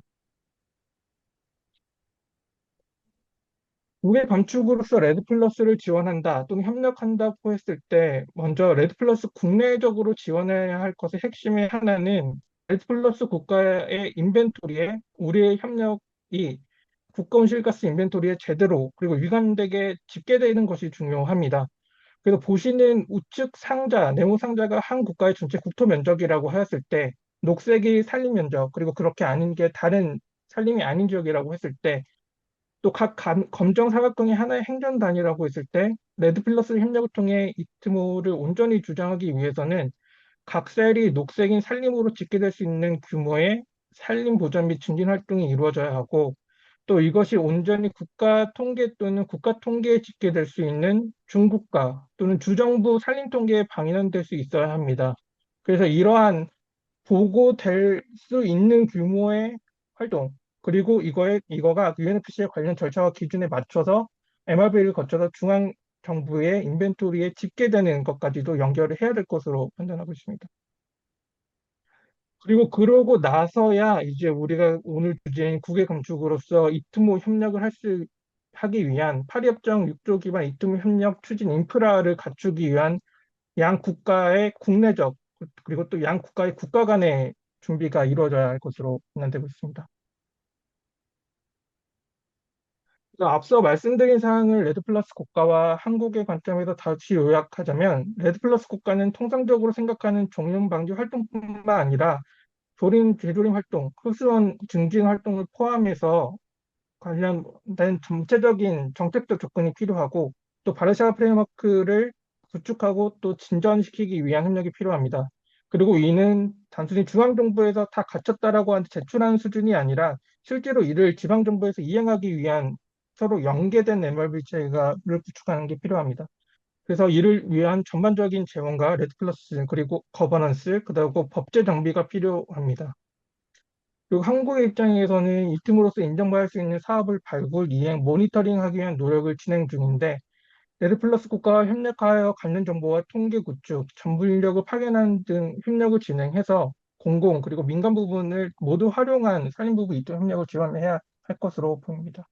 레드플러스 호스 국가 차원에서도 굉장히 혼란이 많습니다. 왜냐하면 국가 차원에서 UNFCC의 레드플러스 바이자 프레임워크를 온전히 이해하고 있는 정부가 그렇게 많지 않은데, 그 와중에 또 민간에서는 어떤 탄소 크레딧에 대한 어떤 수익성을 안고 많은 컨택을 하고 있습니다. 그래서 어떤 국가는 이해도가 그리고 법률적으로 제도가 정비가 된 국가는 관련된 민간 자발적 탄소 사업이나 아니면 민간 쪽에서 리드한 사업을 개발하기 위해서는 일단 모두 정부 등록부에 등록을 하라는 국가도 있고, 또 어떤 국가는 나서서 모든 기회를 잡겠다고 하는 국가가 있어서 좀 시장이 혼란스러운 상태입니다. 그래서 일단 우리가 이런 관련 협력을 논의할 때는 민간의 협력이 필요하고 반드시 있어야만 하는데, 또 반대로 그들의 노력이 헛되이 쓰이지 않도록 민간을 위해서 정확한 시그널과 조정이 필요할 것으로 보입니다.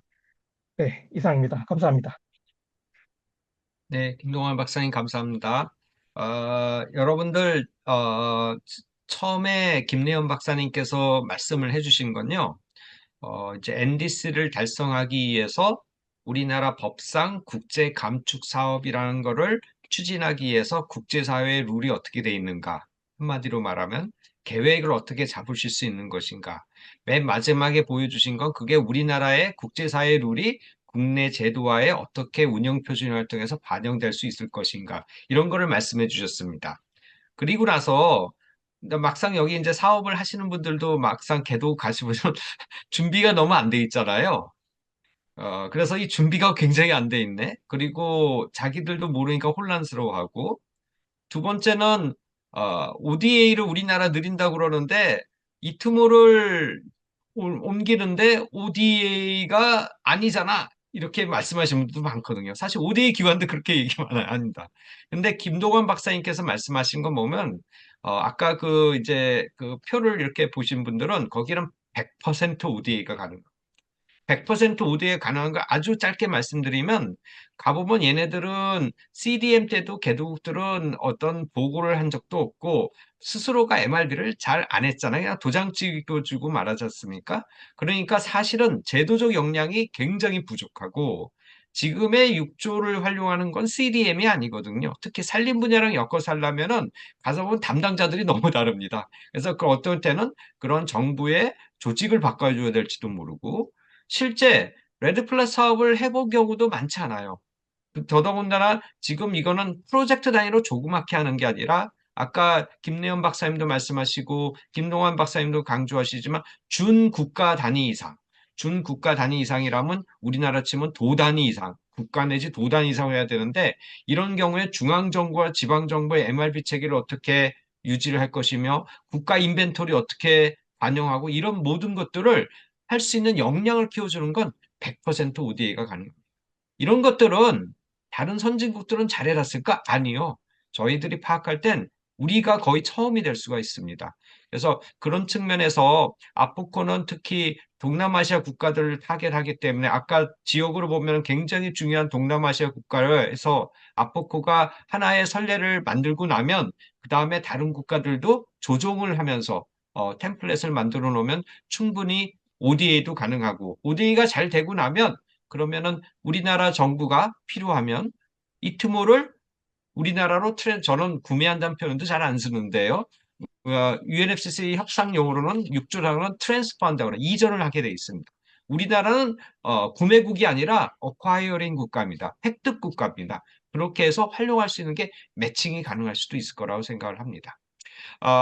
한번 언제 기회가 되면은 제가 오늘은 NDC 중심으로 하고 또 자발적 시장도 뭐 중요하거든요. 그걸 전체 그림을 또 산림, 에너지, 해양, 다른 분야까지 해서 크게 한번 하셔서 이게 순서도 같이 이렇게 보실 필요가 있을 건데요. 그건 다음에 기회가 되면은 아마 제가 한번 언제 계기를 마련해 가지고 한번 말씀을 드리도록 하고 김동원 박사님 말씀해 주신 거 잘 기억하셔 가지고 혹시 ODA와 관련해 가지고 또 산림청에서도 제가 알기로 또 이따 정지현 박사님도 좀 말씀해 주시지 않을까 싶은데 또 ODA 관련해서 준비를 하고 계시는 게 있는데 이런 부처와 함께 아프코가 같이 또 협력하시고 그러면 제가 볼 땐 전 세계에 모델을 만드실 수 있고 그래서 김동완 박사님 맨 처음 슬라이드에 보면은 뭐 중추국가 나오고 뭐 인도태평양 전략 나오고 근데 한마디로 말하면 우리나라 국가 외교 전략의 메인스트림화가 가능하고 이게 글로벌리 룰스 베이스드 인터내셔널 오더를 끌어가는 가장 큰 선례를 리퍼블 코리아가 끌어나갈 수 있다는 겁니다. 양궁 보세요. 우리가 다 먹었잖아요. 한국도 그런 거 할 수 있는 때가 왔습니다. 기후변화에서도. 그런 말씀을 오늘 해주신 겁니다. 예, 그러면 김동원 박사님 감사드리고요. 다음에 그러면 시간이 좀 갔는데 빨리 토론 순서로 넘어가도록 하겠습니다.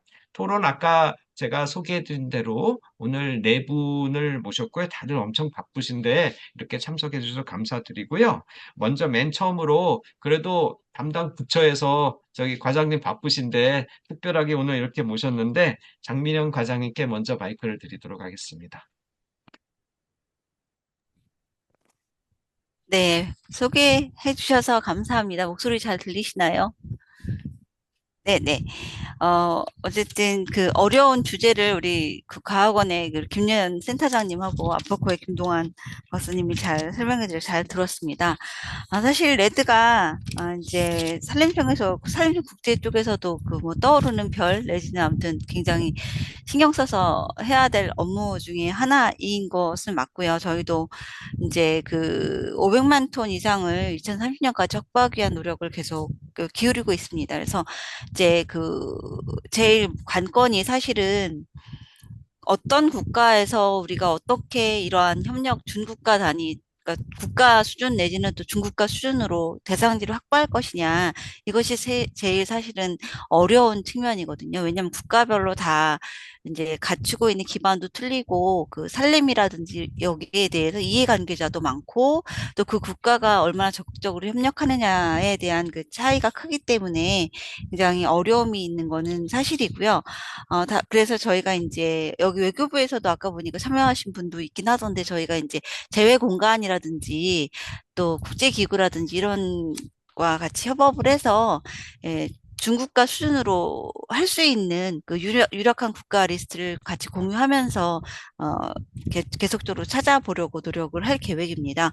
또한 그 이제 아까 그 김동완 그 전문가니 발표해 주신 것처럼 사실 초창기 국가에서 시작하는 것이 제일 시작은 쉽겠지만 얘기한 것처럼 4대 기반 구축하는데 굉장히 많은 노력과 시간이 들어가기 때문에 이제 그 단계별로 초기에 좀 시작해야 되는 단계는 말씀하신 것처럼 그 ODA랑 그 국제기구랑 저희 이제 뭐 아포코라든지 이런 데랑 엮어서 4대 기반 구축하는 사업하고 동시에 저희가 대상지를 확보하는 사업도 같이 밀어가야 되겠다라고 생각을 하고 있고 이미 어느 정도 4대 기반을 갖춘 국가인 경우에는 저희가 이제 중국가 대상지 사업을 저희가 이제 그 산림 분야의 ODA 사업을 많이 하고 있거든요. 이제 동남아시아뿐만 아니라 최근에는 중앙아시아까지 하고 있는데 이제 베트남 같은 경우는 저희가 맹그로브 숲 조성 사업도 하고 있습니다. 근데 이제 문제는 이제 베트남 같은 경우는 저희가 좀 레드 사업 협력을 하자 강하게 요청을 하고 있음에도 불구하고 그쪽에서 협조가 좀 이렇게 원활하게 잘 안 되는 부분이 있어서 이러한 부분들도 저희가 이제 외교 채널이라든지 또 아니면 그 직접 저희가 사업을 하고 있으니까 그런 채널을 통해서 좀 딜을 해봐야 되는 부분이 있는 것 같고요. 그 외에도 좀 캄보디아라든지 미얀마 같은 경우도 저희가 그 소규모 시범 사업뿐만 아니라 ODA 사업도 같이 추진이 되기 때문에 그 ODA 사업을 레버리지로 삼아서 그 사업 대상지를 찾으려는 노력도 하고 할 계획입니다.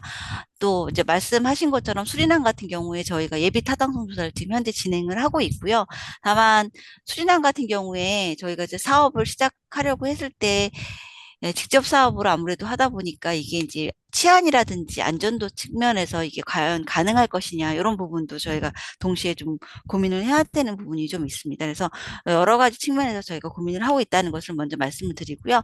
두 번째로는 저희가 또 고민하는 부분 중에 하나가 이제 민간 그러니까 기업이나 이런 그 기업들이 참여를 좀 활성화를 시키는 부분도 분명히 필요합니다. 물론 이 NDC에 관련된 사업은 국가가 당사자긴 하지만 그 각 분야별로 또 기업들이 달성해야 되는 탄소 그거를 확보하기 위해서 국외 감축 사업이 또 효과적인 수단이 될 수가 있거든요. 근데 이제 아시겠지만 레드 사업 같은 경우는 기업이 단독적으로 참여하기가 좀 어려운 측면이 있습니다. 왜냐하면 자발적 시장과 달리 이 NDC 관련된 사업은 국가가 준국가 수준의 이상의 대상지를 확보를 해서 기업이 같이 조인해서 들어가는 형태라면 모르겠지만 기업 단독적으로 그 도단위게 큰 규모의 사업지 확보하는 것 자체가 쉽지 않기 때문에 저희가 이 부분은 계속 계획을 하고 있고 저희가 지금 9월 23일 날 서울대 호암회관에서 기업 간담회 레드 활성화를 위한 기업 간담회를 계획을 하고 있고 동시에 그 간담회에는 CLMV 국가 그러니까 캄보디아, 미얀마, 라오스, 베트남 그 관계자들도 초청을 해서 저희가 회의를 할 계획입니다. 그래서 요거 아마 이제 저희가 안내문이 나가긴 할 텐데 사전에 신청을 하신 기업에 한해서는 그 CLMV 국가 담당자들하고 미팅할 수 있는 기회도 다 드릴 수는 없겠지만 그 일부 선착순으로 해서 드릴 계획을 가지고 있으니 그런 부분은 참고를 하시면 좋을 것 같습니다. 또한 또 하나 고려하고 있는 사항이 저희가 이제 레드 사업을 통해서 그 기업들이 조금 참여를 활성화할 수 있는 방안으로 모태 펀드도 고려를 하고 있습니다. 근데 이제 문제는 아직은 기업들이 이 레드 사업에 대해서 관심은 있지만 본격적으로 참여할 만한 그런 것들이 좀 불확실성이 크기 때문에 좀 수요가 좀 적은 것 같습니다. 그래서 올해도 저희가 모태 펀드를 확보를 기재부 통해서 하려고 했는데 사실은 올해는 실패를 했습니다. 그래서 내년에 저희가 어느 정도 기업들이 수요가 있다고 하면 그런 수요들을 파악을 해서 모태펀드를 그 레드 관련된 모태펀드도 지금 만들려고 계획을 하고 있습니다. 그래서 저희랑 같이 이런 사업에 참여하실 기업이 있으시다면은 이런 저희 기업 설명회라든지 이런 게 참여를 하셔가지고 적극적으로 의견도 주시고 저희가 아마 이걸 하게 되면 먼저 그 수요 조사라든지 이런 용역을 진행을 할 텐데요. 그럴 때 좀 적극적으로 응하셔가지고 우리가 이런 계획으로 해서 그 NDC라든지 이런 탄소 관련된 사업을 계획을 하고 있고 좀그 투자 수요가 있다라는 것을 좀 보여주시면 저희가 예산을 확보하고 추진하는 데 많은 도움이 될 것 같습니다.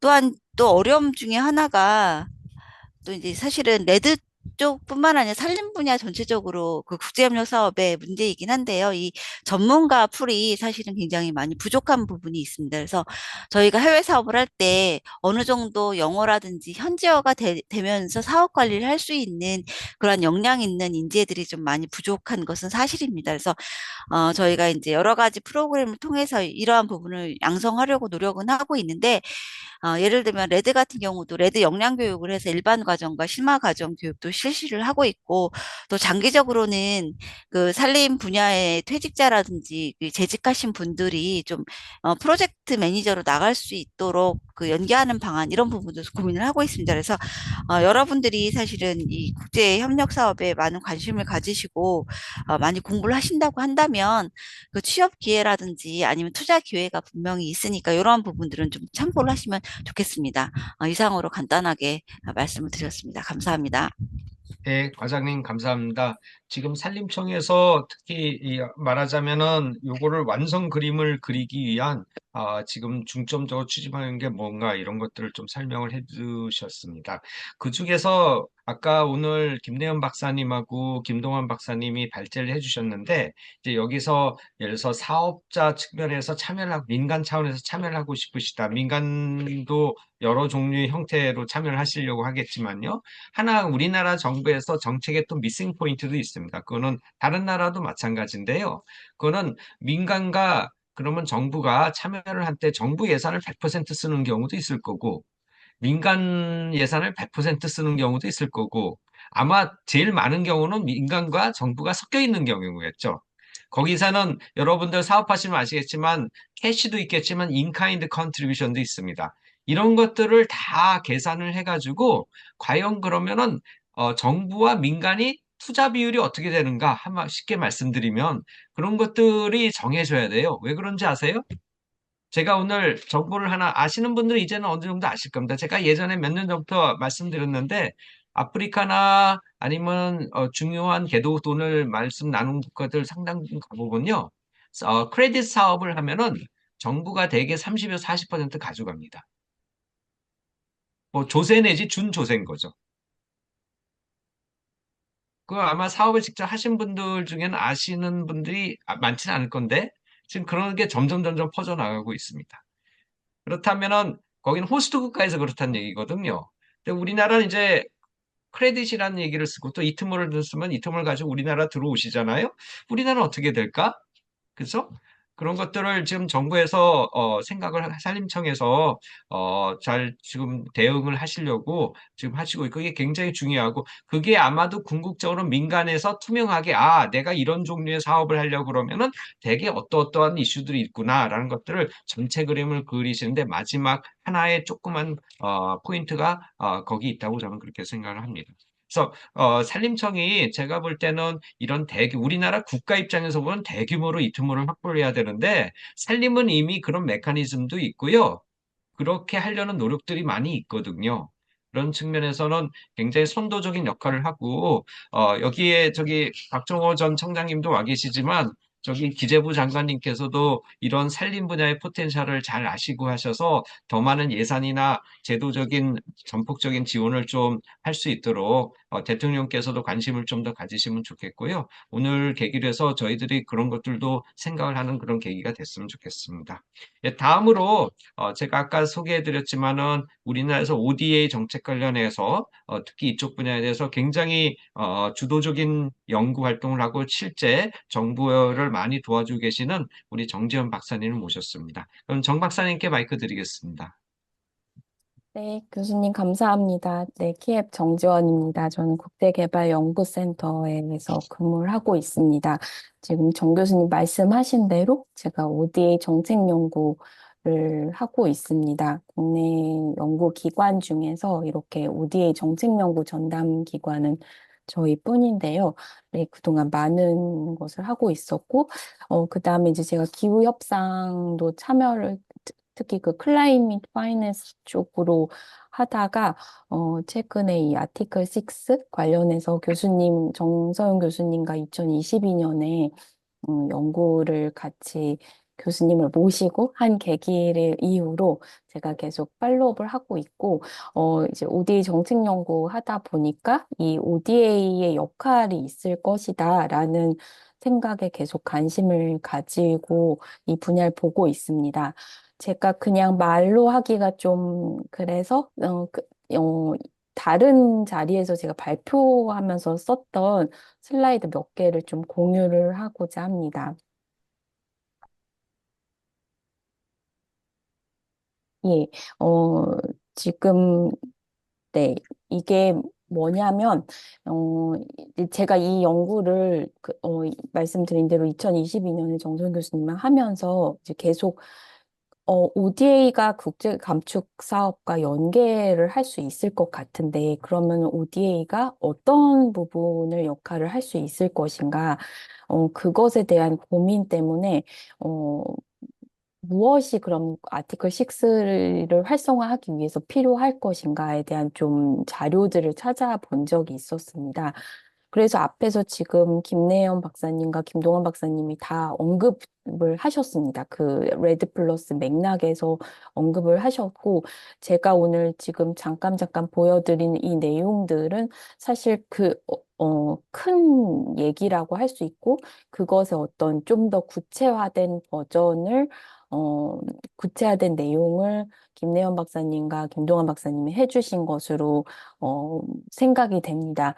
그래서 예를 들면은 아티클 6를 이제 실행을 하기 위해서는 NDC에 대한 이행 역량이 중요하다라는 것입니다. 그래서 이 아티클 6를 호스트하는 국가들이 그 NDC를 이행하기 위한 비용이 얼마가 드는지를 알아야 되는 것이고, 그리고 그러면 그것을 NDC 이행을 위해서 어떤 감축 활동을 할 수 있는 것인지에 대한 그 수원국이 이해가 되어야지만 그 다음 단계인 아티클 6를 활용을 어떻게 할 것인지, 어느 국가와 할 것인지 그런 것들이 그 다음 순서로 이루어질 것 같습니다.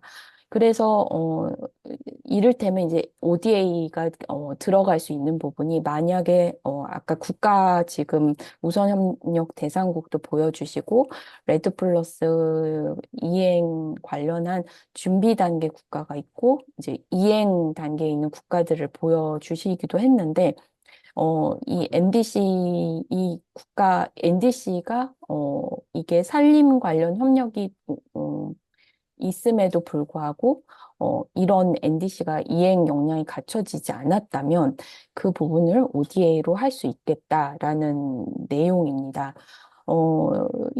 지금 국제기구 말씀도 하셨지만 GCF에서는 이 Readiness and Preparatory Support Program이라고 해서 이런 어떤 NDC 이행 역량을 하기 위한 지원을 하고 있는데 그것에 어떤 게 우리나라 ODA를 제공할 때도 이런 프로그램들을 한 예로 볼 수 있을 것 같습니다.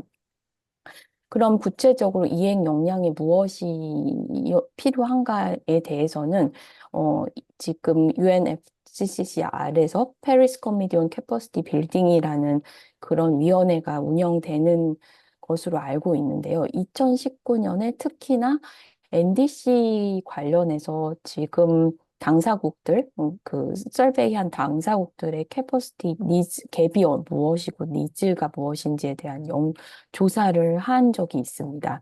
그래서 여기서 보면은 앞에서 언급한 대로 예를 들면은 그 데이터, 그러니까 감축에 관한 데이터를 생성하고 수집하고 그걸 분석하는 그런 역량이 부족하다.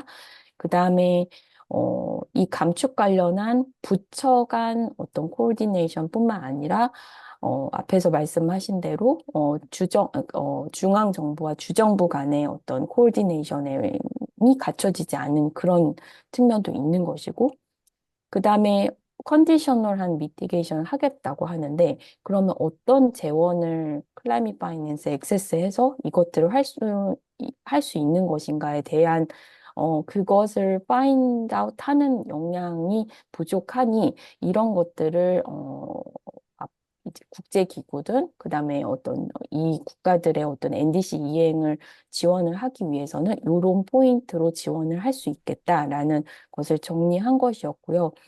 이것들이 어떻게 보면은 꼭 레드 플러스에 국한된 것은 아니지만 전반적으로 개도국들이 어떤 역량이 필요할지 NDC 이행을 위해서는 그렇다면 우리나라 ODA도 이 부분을 지원을 할 수 있겠다라는 것을 저는 이제 볼 수 있었습니다.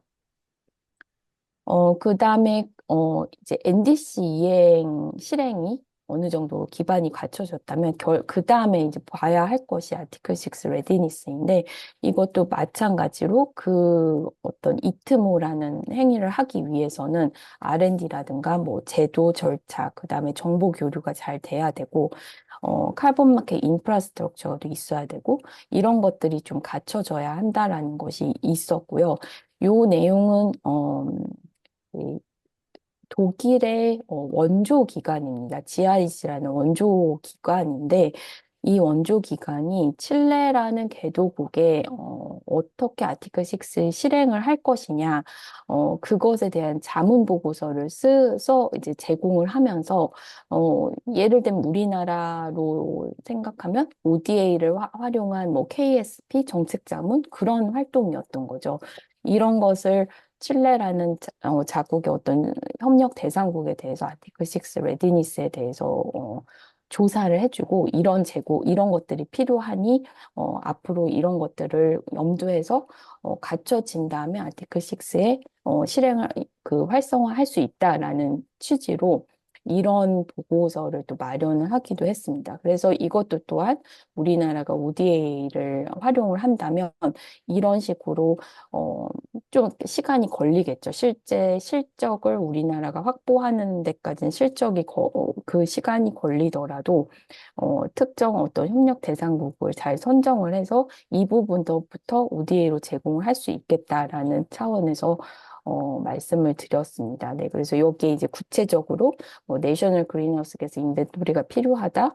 그 다음에 어떤 분야에 감축을 할 것인지, 그 다음에 장기적인 기후 활동 전략이 무엇인지, 그 다음에 제도적 프레임워크가 갖춰져 있는지 이런 것들에 대해서 아티클 6를 활성화하기 위해서 그 호스트 국가가 갖춰줘야 된다라고 자문 보고서를 쓴 것입니다. 근데 이 앞에 밑에 제가 소스 자료 출처를 적어놨는데 제목을 보시면은 약간 재밌습니다. 그러니까 우리나라는 사실 개도국을 ODA를 이용해서 지원한다고 하면 결국에는 우리나라가 국제 감축 실적을 확보해서 우리나라 NDC에 활용할 생각을 하고 있는 것이고 사실 지금 앞에서 정소영 교수님이 다른 국가가 지금 사례가 없다, 공여국들이 그렇게 말씀해 주셨는데 지금 다른 공여국들은 사실상 이렇게 개도국에 대해서 자문을 제공하는 것이 avoid overselling. 그러니까 지금 이런 파리 6조를 그러니까 파리 협정에서 6조를 활용할 수 있게 하니까 어떤 선진국이든 아니면 기업, 민간 차원에서 자기의 어떤 할당량을 축적하기 위해서 개도국들에 가서 접근을 하면서 옛날에 CDM 생각으로 크레딧을 가지고 올까 봐 칠레 정부한테 어떻게 하면 그런 일이 발생하지 않도록 이런 것들을 갖춰줘야 된다라는 자문을 하고 있더라고요. 그래서 약간 이런 지금까지 이제 제가 파악했던 공여국들, 뭐 스위스 그런 실제로 자국의 기업들의 구매를 지원하기 위해서 프로그램을 공식적으로 가지고 있는 국가들을 제외하고는 약간 이 개도국들이 어떻게 하면 이 아티클 6에서 손해보지 않도록 무엇을 갖춰줘야 하는지에 대한 자문을 제공을 하고 있다라는 것을 봤을 때 이것도 우리나라가 ODA를 활용한다고 했을 때 좀 임플리케이션이 있다라는 것입니다. 이 부분 넘어가고요. 그럼 이제 우리나라에 대한 임플리케이션, ODA 활용의 측면에서 임플리케이션 무엇이냐라는 것이면 일단 ODA라는 것 자체는 다 아시다시피 수원국의 개발을 위한 거다라는 것을 관점을 계속 놓지 않아야 될 것 같습니다. 이게 국제 감축을 논의하는 자리는 사실상 ODA 커뮤니티가 아니다 보니까 일단은 전면에는 국제 감축을 내세우고 우리나라의 NDC 실적에 기여한다라는 것을 전면에 내세우면서 그때 앞단에 필요한 것들을 ODA로 활용하겠다라는 그런 식의 어떤 논리는 사실 ODA 커뮤니티에서는 잘 안 받아들여진다고 생각을 하거든요. 그래서 이게 성공적으로 연계가 되려면 ODA 관점에서 이 국제 감축을 어떻게 할 것인가에 대한 고민이 필요하다라는 것이고 그것은 앞에서 말씀드린 대로 수원국 관점에서는 이게 어떤 의미일까 국제 감축이라는 게 그런 것들을 고민하에 ODA를 활용을 해야겠다라는 것입니다.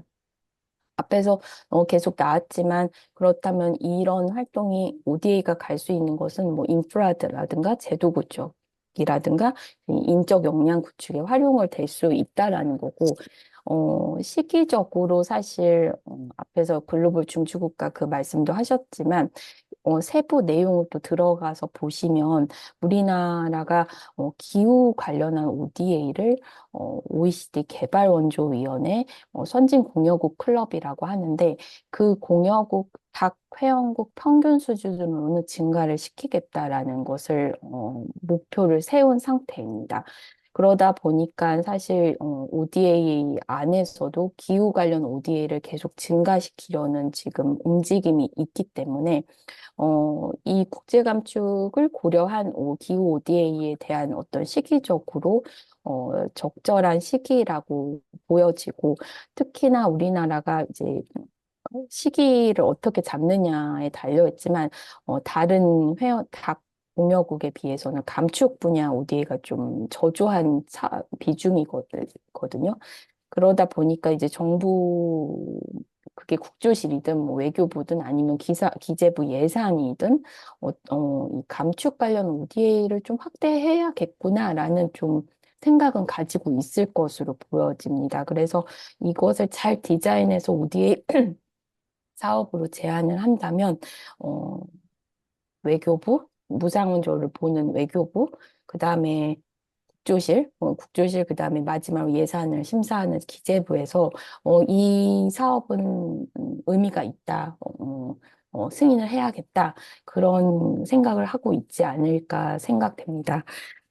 그리고 마지막으로 민간 얘기도 하셨지만, 이제 민간이 이쪽에 진출을 해야 된다는 그 중요 이유에 대해서는 정선 교수님이 이미 말씀을 하셨고, ODA가 이 꼭 국제감축뿐만 아니라 일반적으로도 우리나라 기업이 좀 어떤 수원국에 진출을 하기 위해서는 앞단에서 그 수원국의 리스크를 좀 해소하는 측면의 역할을 할 수 있다라는 이야기들을 많이 하고 있거든요. 그래서 마찬가지로 여기서도 그게 적용되지 않을까 생각이 되어서 네, ODA를 잘 설계를 해야겠다. 특히나 이제 제가 이런 류의 지금, 그러니까 오늘 같은 성격의 회의들을 부처마다 이렇게 가게 되거든요.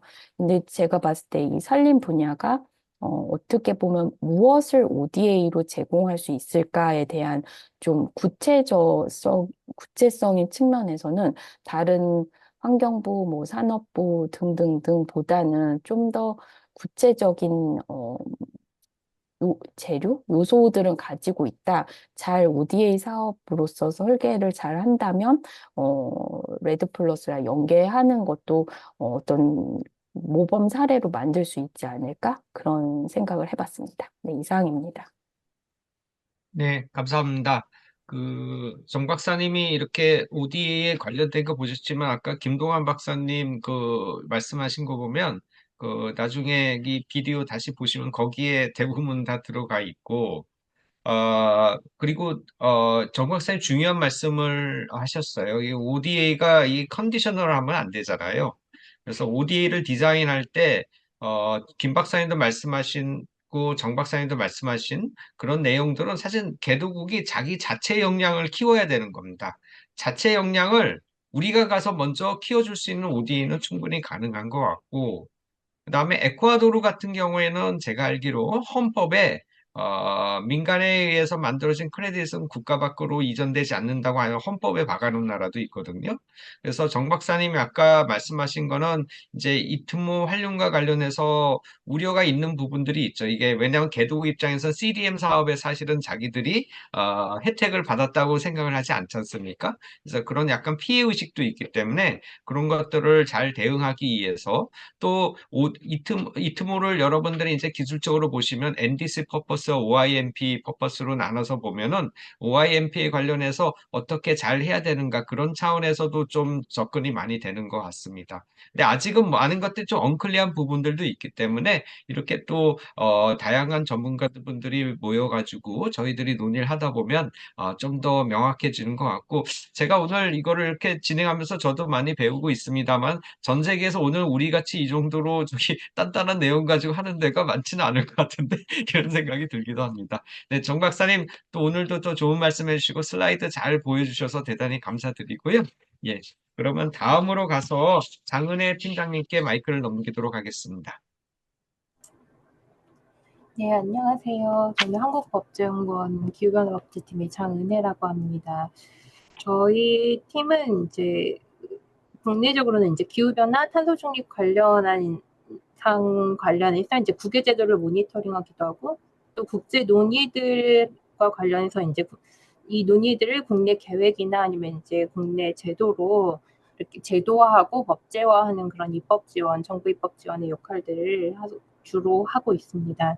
최근에 지금 김래연 박사님하고 같이 이제 그 국제건축사업 운영 표준 작업에 참여를 하고 있습니다. 이 운영 표준 작업, 레드 플러스 운영 표준 작업에 참여하면서 이제 최근에서 제가 느끼게 된 게 이제 법제 ODA가 이제 필요한 영역 중에 하나가 이제 산림 분야라는 생각을 최근 들어서 많이 하게 됩니다. 왜냐면 그 레드 플러스 같은 경우 국가 대 국가로 협의한 사항을 사업 대상국에서 정말 어떻게 실현할 것인가 하는 문제가 이제 그 문제에 있어서 이제 조금 현실적인 그 강제력을 확보하려면 그 개발도상국이나 그 사업 대상국의 법제를 건드리지 않으면 현실적으로 어려운 부분이 있습니다.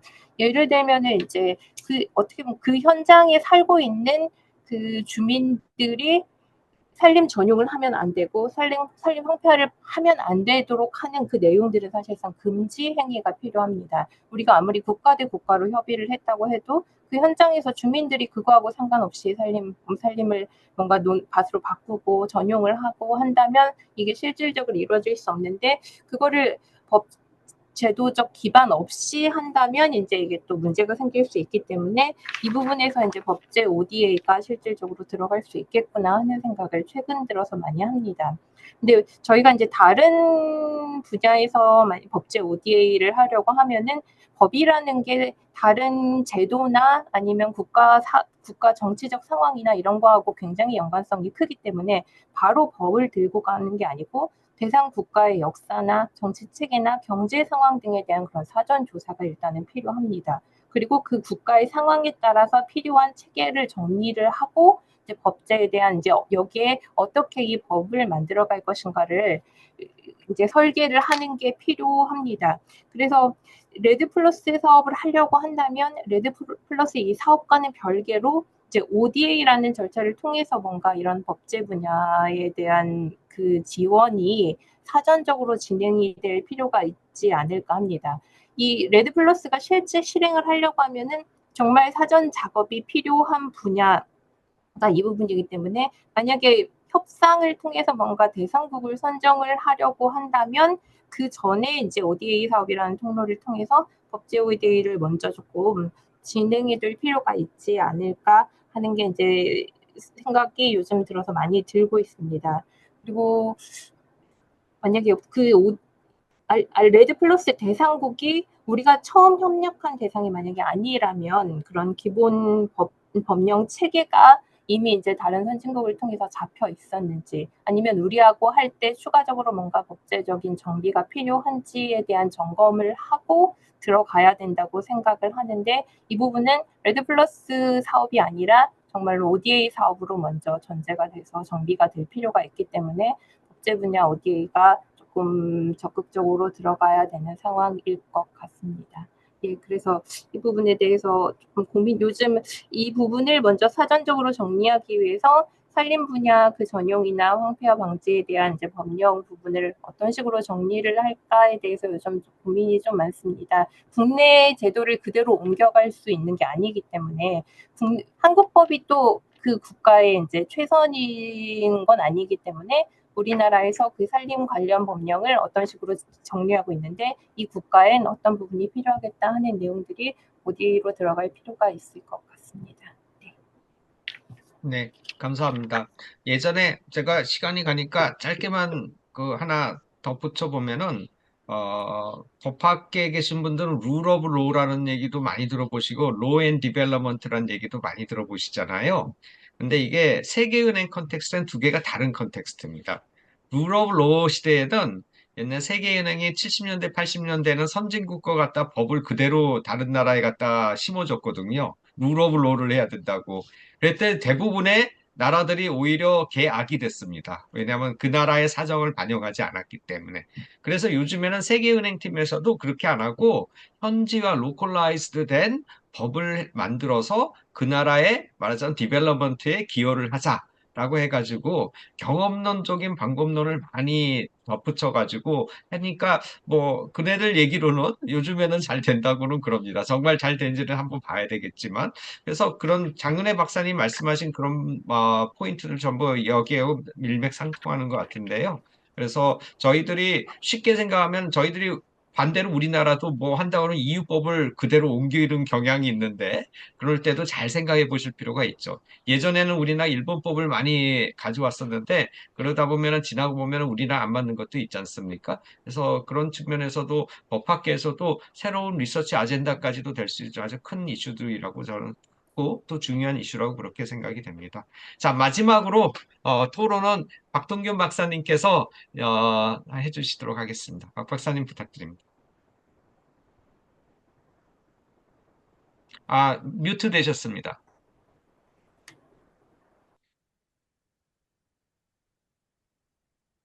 김래현 센터장님과 김동환 박사님께서 산림 분야 국외 감축 사업에 대해서 아주 자세히 설명해 주셨습니다. 특히 김래현 박사님께서 여러 가지 구체적인 기술적인 내용까지 발표를 해 주셨는데요.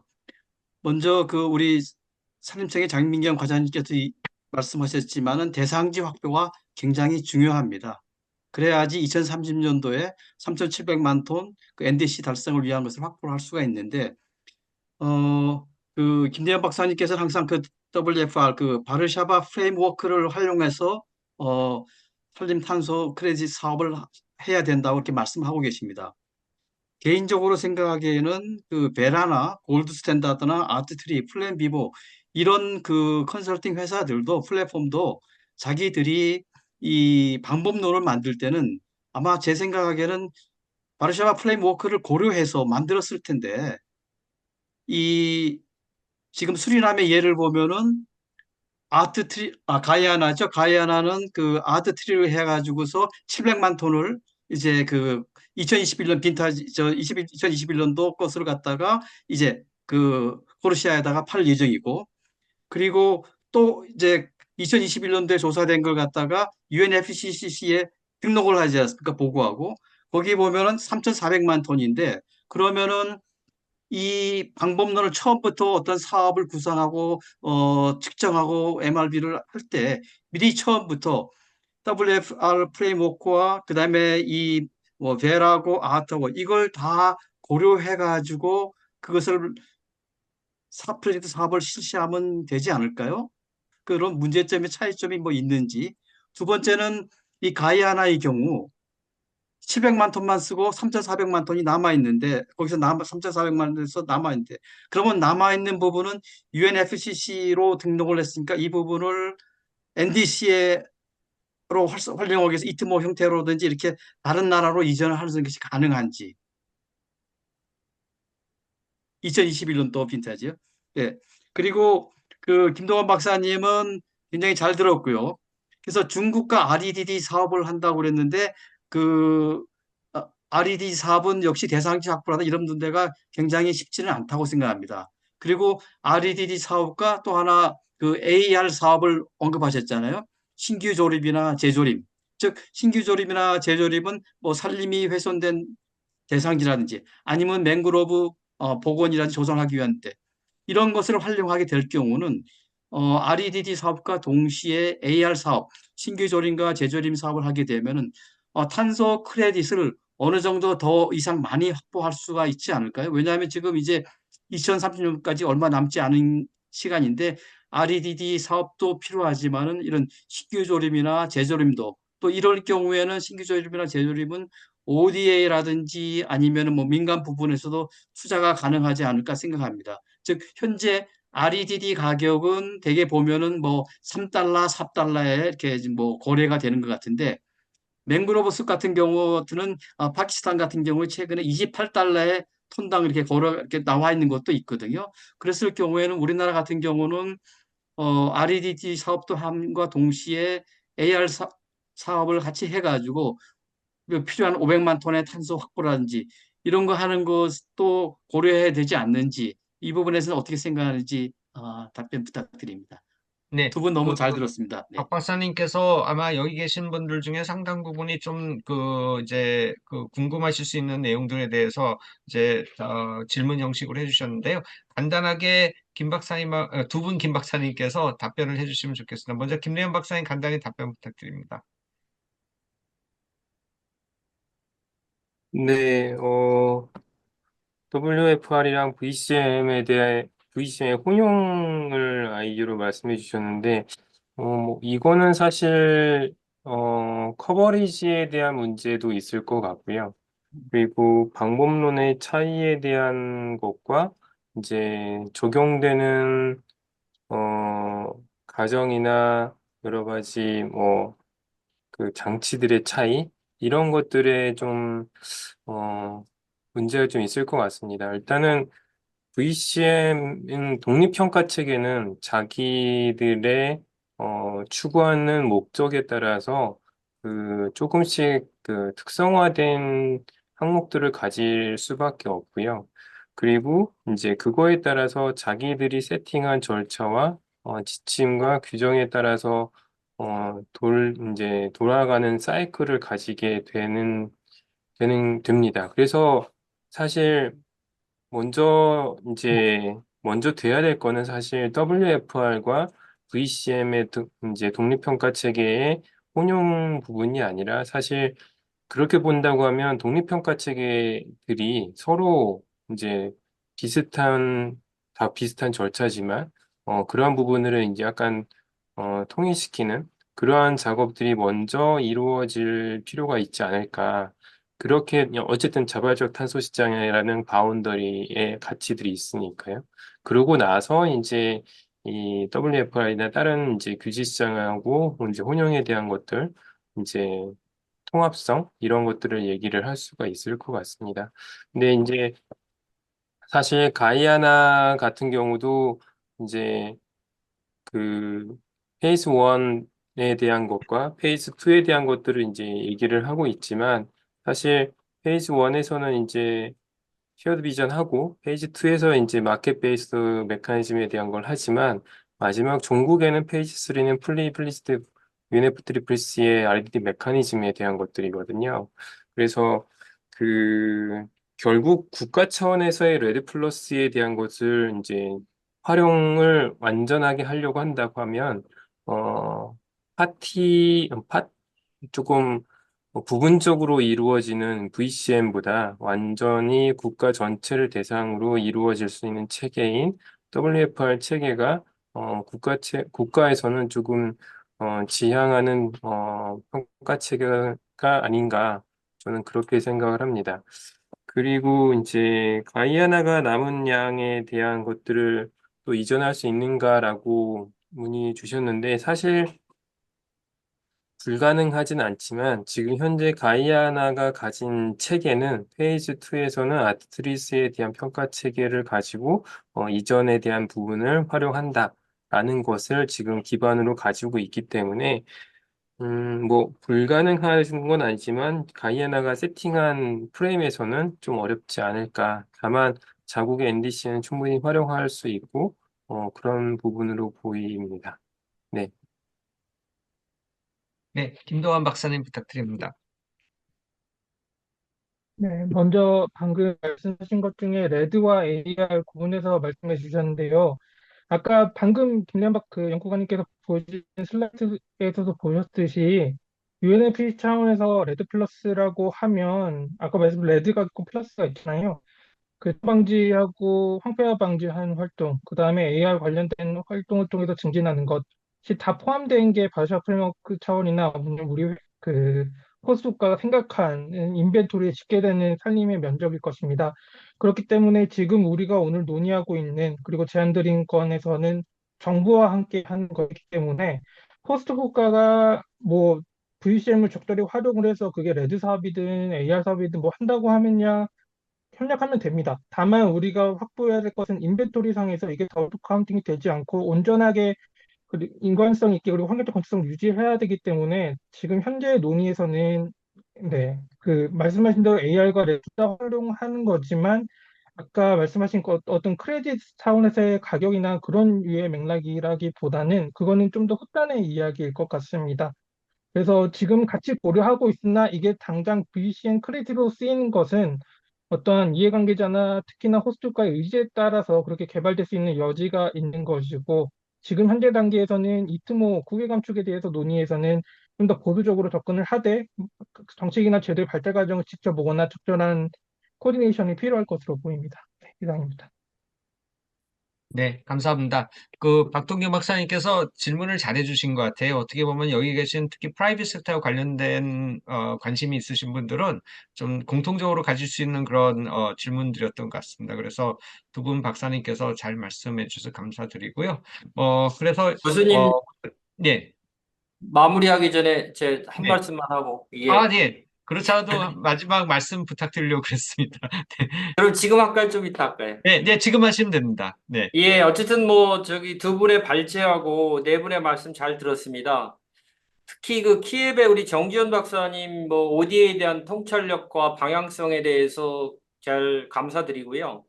그 제가 이번에 이제 그 필리핀 그 능력 배양, 그러니까 기후변화 대응에 관한 능력 배양 때문에 이제 긴박하게 가서 거기 기후위원회 위원장도 만나고 했는데 그 ODA 사업으로 기후변화 대응에 대해서 능력 배양을 하게 되면 첫 번째는 이게 그 뭔가 뭐 산림뿐만이 아니라 모든 탄소 사업을 하기 위해서는 정부가 모든 부처 산림 분야뿐만이 아니라 많은 관련 부처들의 네트워크나 이런 것들을 알아야 되잖아요. 그러니까 이런 ODA 사업으로 이걸 진행하다 보면 그 네트워크를 우리나라가 갖게 되는 거고 그 네트워크는 결국 우리 기업이 뭔가 진출을 할 때 결정적인 역할을 할 것 같아요. 그래서 뭔가 모든 ODA 사업의 궁극적인 목적은 뭔가 우리나라 국가 이익을 위해서 뭔가를 해야 되잖아요. 그런 차원에서 좀 한번 느끼는 건데 한번 잘 좀 그런 쪽에 대한 부분을 좀 검토를 해주셨으면 좋겠고 하나는 그 이 기후변화가 얼마나 중요하냐면 제가 이제 프라이빗 섹터의 펀딩을 찾아다니면 대부분 다 그냥 ODA 사업이라든가 ESG 차원에서 하는 게 아니라 뭔가 이렇게 탄소하고 엮어가지고 이제 펀딩을 하려고 하는 게 많고요. 그 예로서 지난번에 라보뱅크하고 저희가 5천만 불 펀딩을 받아가지고 혼농 임업으로 그 런칭 세레모니를 키르기스탄에서 하는데 그 런칭 세레모니에 대사관의 공사가 참여를 하는 거예요. 네덜란드의 라보뱅크하고 키르기스탄 정부하고 우리 아포코하고 사이닝 세레모니를 하는데 네덜란드 대사관의 공사가 참여를 하는 거예요. 그러니까 저는 처음에 왜 네덜란드 공사가 이 프라이빗 섹터하고 하는 거에 참여를 할까?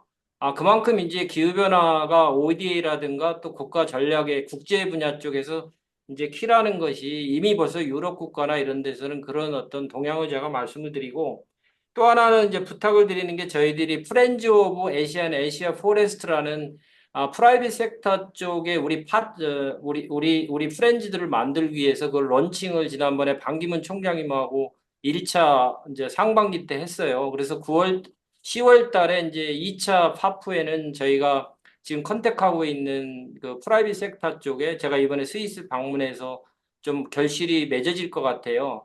그 기존의 라보번케 5천만 불하고 케미라고 클라이미더스의 매니지먼트사라고 해서 런던 기반하고 2천만 불 MOU를 했는데 이번에 이제 파프 때 초청을 할 건데 일단 골드 스탠다드의 마가렛 김이라는 대표가 참여를 하실 것 같고요. 우리하고 MOU 하러 한국에 와서 그리고 일부 아서 네트워크라고 패밀리 오피스 중에 한 군데도 두 군데도 저희들하고 MOU를 체결할 것 같아요. 그래서 그때 여기 오늘 참석하신 많은 분들도 이 파프에 참여를 하셔서 그때 저희들이 일부 1차 때는 우리 정소영 교수님이 발제를 해주셔가지고 많은 저기 기여를 해주셨는데 2차는 이제 실질적인 어떤 프라이빗 섹터나 뭔가 파트너들하고 실질적으로 초청도 하고 그분들한테 발제나 이런 걸 해서 하려고 그러니까 그때 정지훈 박사님을 제가 파프에 그 발제로 한번 이렇게 초청을 하고 싶은데 초청을 하면 꼭 시간 내주셨으면 와주셨으면 고맙겠습니다.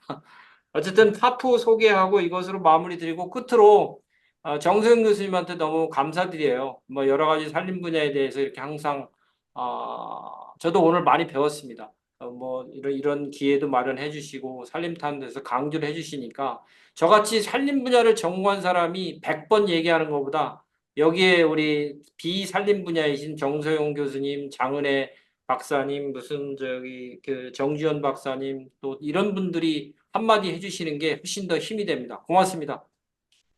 네, 사무총장님 감사합니다. 저는 오늘 그냥 모더레이팅이었고 다른 분들이 정말 도움이 많이 되신 것 같고요. 오늘 뭐 더 하고 싶지만 이제 시간이 이제 퇴근 시간도 되셨을 테고 이제 마무리를 해야 될 것 같습니다. 저희 두 번째는 9월 달에 할 거고요. 9월 달에는 산업부랑 같이 해서 에너지 분야는 그동안 CDM 프로젝트 단위로만 하고 있는데 UNDP랑 같이 해서 어떻게 jurisdiction approach를 할 수 있는가 그런 것들을 거의 전 세계 최초로 지금 논의를 해보려고 그럽니다. 그래서 저희가 두 번째는 그걸 주제로 해가지고 좀 논의를 해볼 테니까 여기 계신 분들도 한번 관심 가져도 좋고요. 그 다음에는 지금 해양환경공단에도 와 계시지만 해양환경공단이랑 같이 해가지고 저희들이 해양 쪽으로 논의를 할 예정입니다. 물론 이 과정에서는 한국법제연구원이라든지 기후변화학회라든지 뭐 CSL은 항상 고정적으로 참여를 하는 것이고요. 그리고 참고로 저 CSLab은 재단법인 서울국제법연구원 산하센터인데 서울국제법연구원에서 10월 23일 날 인태전략 세미나 국제 세미나를 하는데 그중에 한 세션이 기후변화 세션이 있습니다. 그래서 기후변화를 통해서 어떻게 우리나라 외교 정책을 메인스트림 할 수 있는지 그런 것도 논의를 할 예정이고요. 그 다음에 항상 그랬지만은 저기 캅 이후에는 저희가 결과 공유하는 세미나를 하이 레벨로 개최할 생각입니다.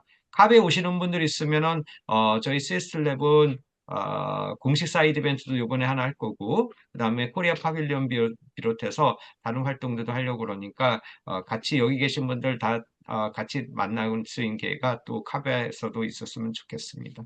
예, 그러면 다시 한번 끝까지 자리를 지켜주신 분들 그리고 발제와 토론해 주시고 무엇보다도 저 박정호 사무총장이 엄청 바쁘신데 2시간 넘게 계속 자리를 지켜주셔서 감사드리고 저야 그냥 운영하는 사람이지만 전 산림청장님께서 이렇게 와 계시는 것 자체가 여기 산림을 하시는 분들이 많이 계시고 굉장히 큰 힘이 되었으리라고 생각을 합니다. 그러면은 좋은 저녁 시간 가지시기 바라고요. 그러면은 다음에 또 인사를 드리도록 하겠습니다. 다들 감사드립니다. 감사합니다.